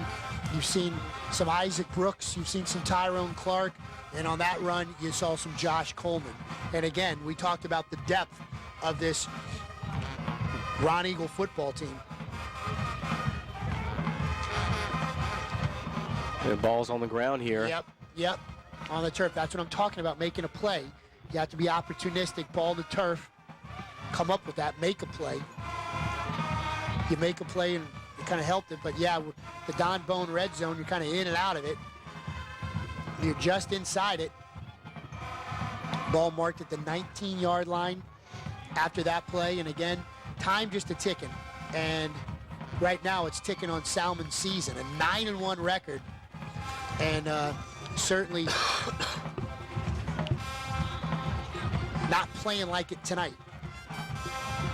Stopped up the middle, and All they're doing right now is eating up clock, because it's a 3-possession football game, and McDonogh 35 just keeps pounding the rock. It looks like an injured Salmen player. Is he getting up? He's up. He's all right. So, turnover on downs, and Salmen gets the ball. Again, 3-possession football game. We'll keep it right here with 7:34 left to go, fourth quarter of play. It's the Cox Ford game of the week. The second consecutive game, the New Orleans Cox Ford game of the week, has come from this very Tad Gormley Stadium. We sat in this exact same seat a week ago and saw Cyril Crutchfield's debut postseason game for St. Aug turn out to be an electrifying performance. Nice little reverse here from Salmen, trying to get something going. And again, if you're going to, baby steps right now, you got to move the chains. You got to get a first down. And again, this time, the reverse a little bit to Deontay Cooper. This fourth quarter of the Cox Ford game of the week brought to you by Domino's. You can never have too much of a good thing, and I do mean never. We like them up here. And by the Marines, the few, the proud, the Marines, and by Homeless House Plantation and Gardens. Visit the crown jewel of Louisiana's River Road. Under 7 minutes to play from Tad Gormley Stadium, second-round playoff game. Salmen, little misdirection again in the backfield, throwing across the middle and to nobody in particular there. McDonogh 35, more of their jerseys around that incomplete pass than there were white jerseys. This Salmen offense has struggled in the passing game tonight, and I'm surprised that we haven't seen more screens out of the backfield with Glover. I'm surprised we haven't seen him utilized on offense in that fashion in this game. You see him, he's the diminutive one. 5'5" is what he's listed at. Look at the calves. I mean, he has got some explosive running capability, and we saw it last week, and there he goes. You just give Glover the rock, and that's his best run of the night. So, once again, see it, say it from the Cox Ford broadcast team. You call for it, you get it. By request from Brandon Rizzuto, give Henry Glover the football and let him do his thing. Good run by the young man. Glover's just, he doesn't have the stature you would see from Leonard Fournette, like we've seen thus far in this Cox Ford game of the week, but definitely shows explosiveness. He's low to the ground. He's shifty little running back, and he can get up and go quickly. I love him. I absolutely love the way he plays football. That pass, incomplete, kind of threw behind Chuck Baker. It looks like the intended receiver kind of threw it behind him. A couple of different Spartan receivers kind of in that same vicinity. But, yeah, Henry Glover, I've been impressed with this young man's tenacity from the second this game started. And, again, a guy who plays defensive back, a guy who plays running back, and he does what his team needs, and he's a guy you can certainly be proud of. Crochet, one more time, up to the 45-yard line, and I think they're going to start stopping the clock, calling the timeouts. You got an injured player. You see him hobbling off. Looks like Deontay Cooper. Just before we switch that shot, Cooper on the bottom part of your screen, hobbling off to the sideline. Under 6 minutes to play here from Tad Gormley Stadium. The Roneagles have been a convincing football team from start to finish in this one. All facets of the game, and it's exactly what they did last week against East Jeff. And it's exactly what Coach Reese said they needed to do. The complete victory. It was in one of our keys to the game, Brandon, before the game. A complete team victory. And we've had a couple of injuries, and Blair Abaney has been all over it. Blair, what do you have for us? Yeah, Eric, it has not been a good night when it comes to injuries, and the worst that we've seen all night has definitely been Rodnell Cruel from McDonogh 35, and I just got an update from their athletic director. It did take him a little while to get Rodnell out of the stadium and into the ambulance and to the hospital. He's on the way there now. But what the athletic director did say was that they still, unfortunately, just don't know for sure. Of course, in that replay, you could probably see it kind of looks like a break of the right knee, but it's nothing that's so visible that they could tell for certain that is what the problem is. They're going to have to get into the hospital and make sure of that. But they did say they're concerned about him, and they, are just hoping for the best at this point. Back to you. Thanks so much, Blair. Great work on the sidelines. And again, Rodnell Cruel having a great game. So was Isaac Brooks. They were certainly spelling Carlos Henderson, and really just. I just kind of shaking my head. I'm losing my train of thought here, just kind of thinking about that young man right now at the hospital, and certainly our thoughts are with him right now. Definitely unfortunate, and thoughts and prayers with him and his family right now. Screen pass incomplete. Again, they're going to Glover. Been an injury in the Rummel Dutchtown game as well. The starting quarterback for Dutchtown went down with an injury. Rummel fumbled the ball, and 21-10 with 5:04 left in the game. Rummel on top there. So try to give you scores as they come in. And I've got a lot of crew out with riverparishfootball.com texting me scores, but I'll give credit where credit's due. I'm on sportsnola.com getting the scores from Kenny Trahan's group as well as we broadcast this game. That ball almost intercepted. Nice effort from Clifford Chapman. Almost got one in the third quarter. Got his hands on another one there. I can tell you that St. Aug, their lead is now down to 21-14 third quarter with St. Thomas More. Neville all over Breaux Bridge. Breaux Bridge kind of coming back right now. 35-21. Holy Cross crushing DeRidder 42-7. Vanderbilt over Franklin Parish 20-15. Carr still not able to fully pull away from Northwood. They're now beat score situation in this football game, so they'll turn the ball over on downs. McDonogh 35 comes out, and we'll just keep looking at scores right now. Let's go to 5A. Let's see what's going on with, again, we just gave you that Rummel Dutchtown score. Hahnville was losing a home game as well.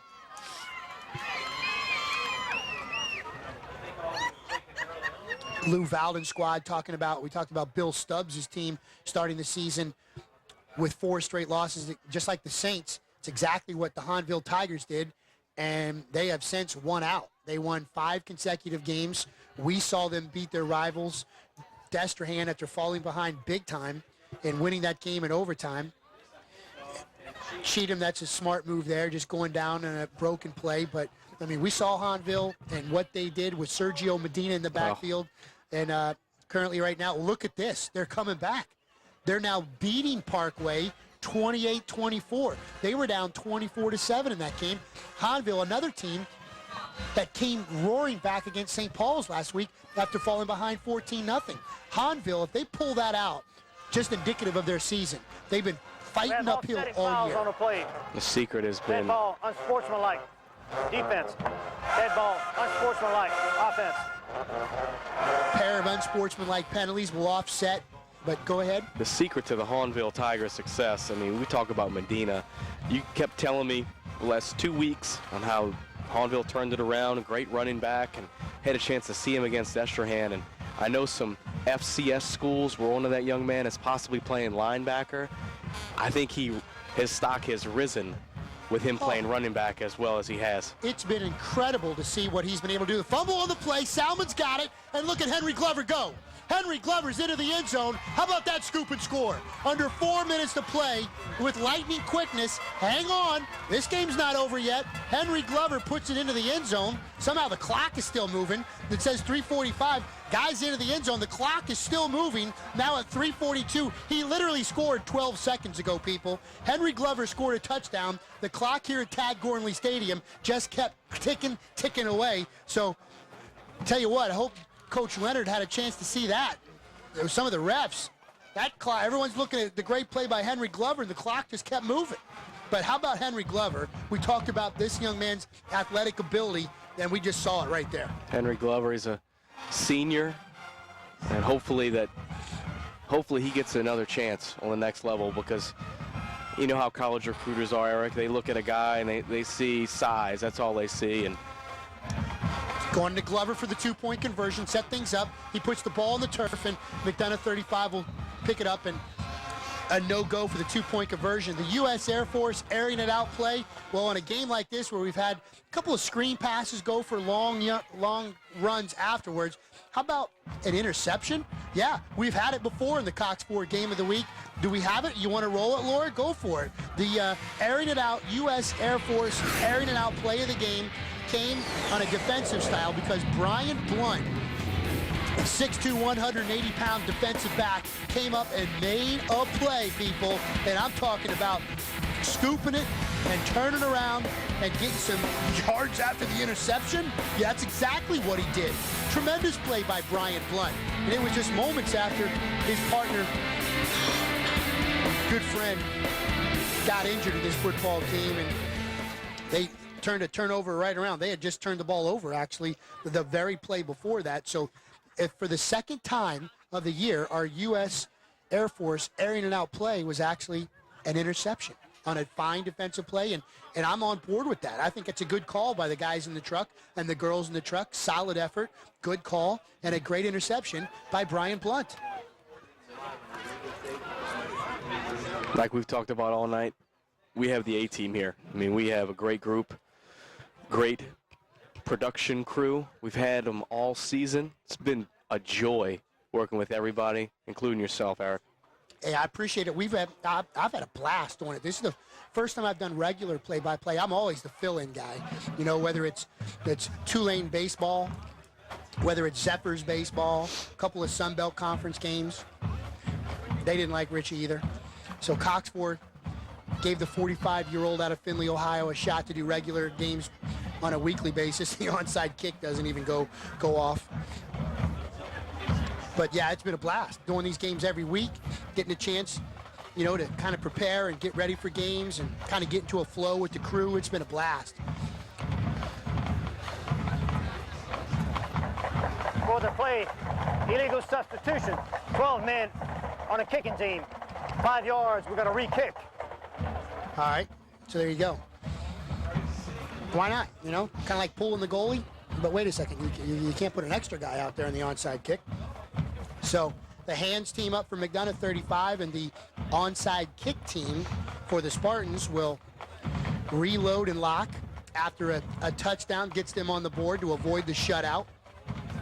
And imagine that Henry Glover, who scored 4 touchdowns last week, scores the only touchdown of the game for the Spartans tonight, and he comes on the defensive side. He had a pick and a fumble recovery last week, another flag. They can't even get the formation right. I don't know what this is. It a formation call again, or I think he's pointing to the McDonogh 35 player. Well, let's listen in. For the kick of an encroachment. Yep. Receiving team, 5-yard penalty, we're going to re-kick. You could see it. So McDonogh 35 this time guilty. The rarely seen encroachment penalty on the onside kick. Have you ever seen that? They always say in baseball you see something for the first time every time you watch a game. I've seen 2 first tonight. Yeah. 3 penalties on a 2-point conversion and an encroachment call on an onside kick. So here we go. Let's see. 3rd time's a charm. Lay it on us. Devin Montalongo. Got to go 10 yards. We know that. They're letting it go because it gets a live football, and it does go out of bounds.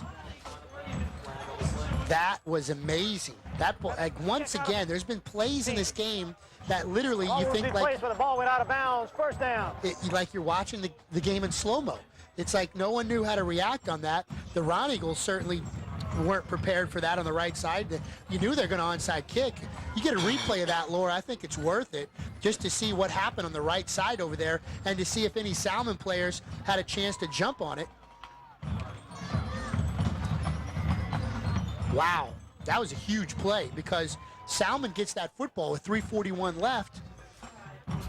You know, it's still a 2-possession game. Here, that's great. This is definitely worth it. Let's watch this play unfold one more time. See if it even goes 10 yards. It's got to get to the 50. Exactly. They're waiting for it. Yeah, you know what? You know, you can't fault Salmen. They had to let it go 10 yards. They did a nice job there, actually. That's why I wanted to see the replay. Thanks again in the truck. Solid effort. Then again, imagine Henry Glover being around on the ball. Just as that ball went out of bounds, he was really the lone Spartan that could have made that play. And he made the effort. What I was surprised, I guess McDonogh 35, they backed off a little bit. That was the surprising part of that. Well, I hope Henry Glover gets his look on the next level. I hope someone gives him a chance. There's a lot of in-state schools, and and have football, including the FCS level, that would definitely benefit from having a young man like that on their team. No question. The character alone, it's like Salmen jumped a little bit. You can see the player saying, my bad, but call him the Earl Boykins of 4A because, again, Spud Webb-esh with the size, but man, he's got the heart, the desire, and certainly the ability. Almost like, to make a familiar comparison to our fans out there, a Sproles-like player. Yeah, that's a great call. That's a great. I'm going basketball. I'm missing the obvious. And I think that he would just excel on the next level. Hopefully, like I said, hopefully there's a college recruiter out there that sees the same things that we see in this young man. Great call.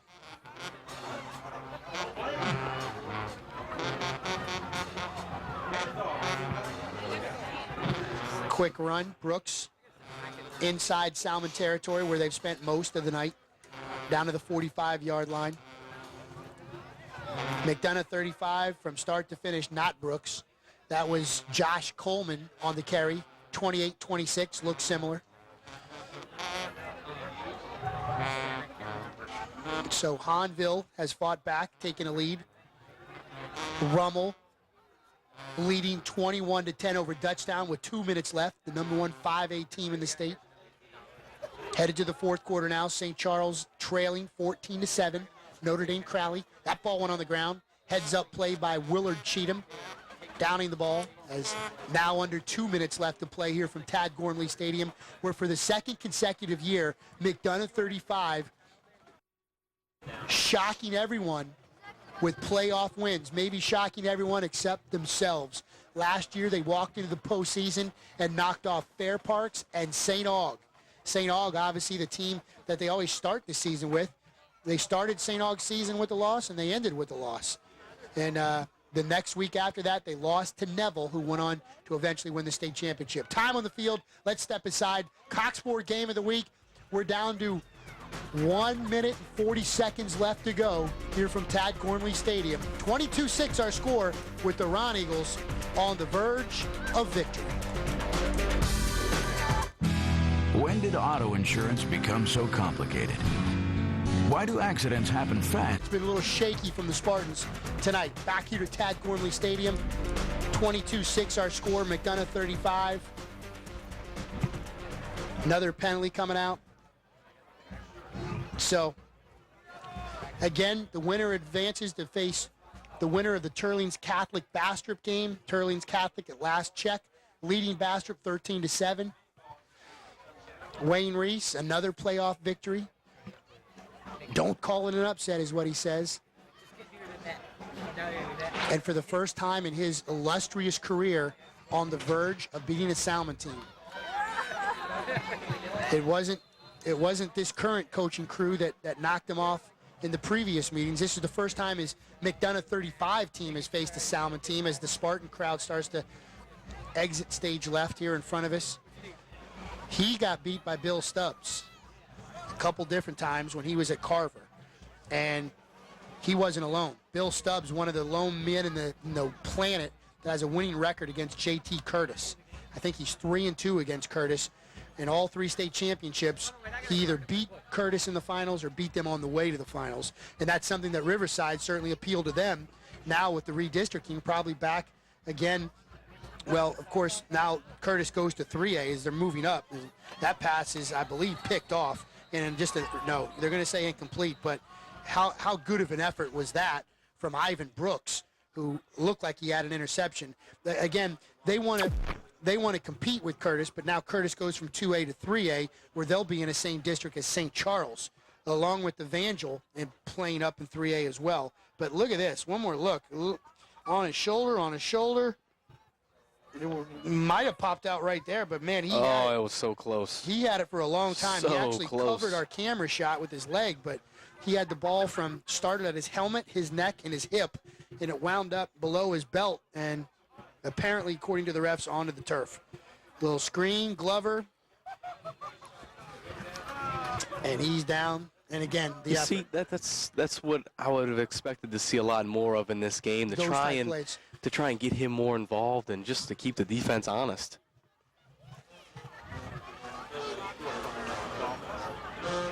McDonogh 35. 2 playoff wins last year, on the verge of 2 playoff wins this year. Salmen, a 9-1 regular season. Their only loss to this point was to the Carr Cougars. How about that little hook and ladder? And look at this. Henry Glover still on his feet inside the 20, down to the 14-yard line. That was the best play of the game. Quick timeouts called. Glover, imagine that, comes up after making a great play. It's kind of like an outfielder in baseball. Makes a great play, then makes the good throw. Get a chance to see this again. This is one of those plays that you love to see, and look at this. Just Beautifully unbelievable. executed. And getting the ball in your biggest playmaker's hands. Glover, just an outstanding effort. Look at him. Eric Bell was the guy who caught the ball and flipped it on the money to Henry Glover. And while we were showing the replay, Salmen jumped up to the line of scrimmage. They were ready to make another play, and McDonogh 35 was kind of caught, and a wise heads-up timeout called by the Roneagles, and they'll regroup because, again, that's what I was talking about on that onside kick. That's why I called for the replay, because that was huge. With still a couple minutes left in this football game, if Salmen would have got the ball then and had a chance to do something like what we're seeing now with setting up Glover on the screen, doing a little hook and ladder. I mean, when you think of that play, what's the one play? It might have been before you were born. When I think of that play, I think of the Miami Dolphins San Diego Chargers playoff game at the Orange Bowl, and they pulled it off to perfection. Don Bone red zone. It was the game that Kellen Winslow had a huge game, and he kept getting dehydrated, and the guys were helping him off the field, and he'd come back in and score another touchdown. Little lob up for a possible touchdown, but it's an interception. He's been flirting with it all day, and finally Clifford Chapman comes up with the rock from his own end zone, and he gets close to midfield, brought down at the 44. So there's your proverbial nail in the coffin. After flirting with 2 interceptions earlier, Clifford Chapman finally gets the claws on one, and it couldn't have come at a better time. The Judge Jeff Hughes replay shows you that, man, he took one away. And he's had a couple of them hit him right in the hands all game, so it does not surprise me one bit that he takes us out of the end zone here and tries to make something with it. We've had a chance to see him drop a few. Well, he got his hand on one, on the one that on our Air Force airing out play of the game, Brian Blunt's. And you've seen that big hit right there. I believe that's why that guy, young man down here, is down. Yep. We got an injured player down kind of away from the football. And again, you saw it kind of, Brandon did a great job of pointing out. It was on the lower right-hand portion of your screen, the kind of the block just away from the football, and another injured player, and just hate to see that. Let's step aside. 30 seconds to go. They're attending to that young man. Cox Ford game of the week. Hang on. I might have called it too early. That's good to see. See if he gets up. You know what? Let's just keep it here. 30 seconds left to go, Brandon. Kind of give me your take from the start of this football game. What have you seen tonight? Well, I see a Salmen team that came out flat. And I felt coming into this game that Salmen had the edge, and honestly, I felt Salmen was going to win this game. And it was definitely not that. The energy, the momentum from kickoff went to McDonogh 35, including that. I would say when they scored that first touchdown, and then they were successful in the 2-point conversion, I felt that, okay, well, McDonogh 35 is here to play tonight. And Salmen never matched that intensity throughout the entire game. There was opportunities for them to get back in this game. They failed to capitalize, though. Yeah, you nailed it. I think you're spot on with your assessment of this one, because there's the block. There's the block that sent the Salmen player agonizing in pain. But, from what Salmen did with that initial drive, that 11-play drive, what they've been able to do defensively, just the overall, just kind of the mojo of their football team tonight. They've had a little bit of swagger, but they've been loose, Brandon. They've just had a fun time playing the game of football this evening at Tad Gormley Stadium, and I just can't say the same for their opponent tonight. They didn't look like they had fun at any. I haven't seen a smile tonight from that sideline. And we talked about it tonight, and how it looked like it took a long time for certain plays to develop. It looked like things were going in slow motion for the Spartans, and just unfortunate to see their season come to an end like this, because they've had an outstanding season, including 7 straight wins to get to this point. Great job for Salmen. So that'll do it. This game is over. They're going to let the clock tick down. 5 seconds now, 4 seconds. If we go down, we can see the handshake if you can get down there. There's Wayne Reese, Jerry Leonard shaking hands at midfield. McDonogh 35 crowd. There's Coach Reese and Jerry Leonard having a moment at midfield. Just in the top of your screen there. There's your money shot up top there. And McDonogh 35, the fight song is out because they're fighting into the third round of the postseason after an emphatic victory tonight here at Tad Gormley Stadium. They left absolutely no doubt about the result of this football game from the very first possession. They came to win, and they did just that. 22-6 is the final after an impressive 28-21 win a week ago at East Jeff. Tonight here at Tad Gormley Stadium, an emphatic beating of Salmen, a 9-1 Salmen squad going down 22-6, our final. For the second consecutive year, the Roneagles have rocked a pair of opponents in the postseason. Last year it was Fair Parks and St. Aug. Now you can chalk up East Jeff and Salmen on the list of teams that found out firsthand that it is no joke facing this McDonogh 35 team, especially in the postseason. Headed down to the sidelines at any time to get a victorious head coach Wayne Reese after a tremendous win. Blair Abaney is down on the sidelines with Coach Reese. Blair, take it away. Thanks, guys. Coach, congratulations. The mental mistakes and it's about execution. How do you think your team did when it came to that tonight? Did okay. You know, in the first three quarters, we did all right. But that fourth quarter, it was headaches. It was headaches, like we were going back the old ways and everything. But the kids stuck in there, and we got a whole lot of young kids to play and everything. And those first three quarters were real good to the kids. They executed like they should have, and they made sure that everything was done like we had taught them. So we can ask no more than that, and just wait for the next game to come along next week. Probably more penalties than you would have liked to have had tonight. How are you going to approach that this week in practice? Well, we got to eliminate them. You know, you're in the playoff and stuff, that could really hurt you with the penalties that we had tonight. And it's just unfortunate that, you know, it was trying to get out of hand there for a while because, you know, both teams are very competitive, and one didn't want to lose and the other didn't want to lose. So you're going to have those kind of things, but we're going to work on that next week. And a couple of injuries, too. One definitely more serious than the other. How is that going to affect your team going into next week's game? Well, we got kids that can take these guys' place. Not as good, but they could stand some of the beef and stuff that they're going to have next week. And so we're going to do what we have to do, and we're going to miss the big guy, the tackle. That I don't think he'll be able to play because they're going to do some work on him next week, and we'll see from there. All right, Coach. Well, congratulations to you. Good luck next week. And last but not least, we have a little cooler for you as a congratulations gift, and you can use it going into next week's game from Farm Bureau Insurance. Thank you. Thank you. All right. All right. Eric, Brandon, back to you. Thanks a lot. Well-deserved cooler for Coach Reese after this one. And, man, yeah, he could get a Gatorade bath after that one, but they've been here before. They don't need to do that. It's survive and advance. They'll face the winner of the Turlings Catholic Bastrop game. And, again, the latest score we have, still a third-quarter score. And, again, credit where credit's due from the sportsnola.com scoreboard right now says Turlings Catholic 21, Bastrop 14. That's who McDonogh 35 has. The winner of that game coming up next. And again, you just heard that.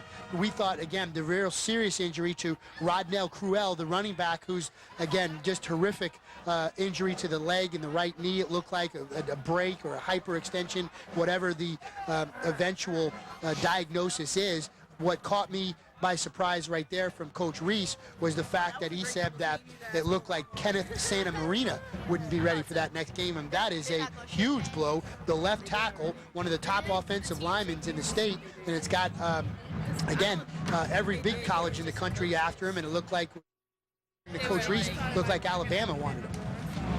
So there you have it, 22-6. McDonogh 36 rolls into the third round in impressive fashion. And again, speaking of impressive, great job by the crew tonight under some somewhat adverse conditions, to say the least. 22-6 our final, McDonogh 35. All class tonight from Tad Gormley Stadium. For Laura in the truck and her crew, great job. Blair and Haley on the sidelines, Brandon up here in the booth with me. I'm Eric Ritchie saying so long, everyone. Thanks so much for watching the Cox 4 Game of the Week. When did auto insurance become so complicated? Why do accidents happen?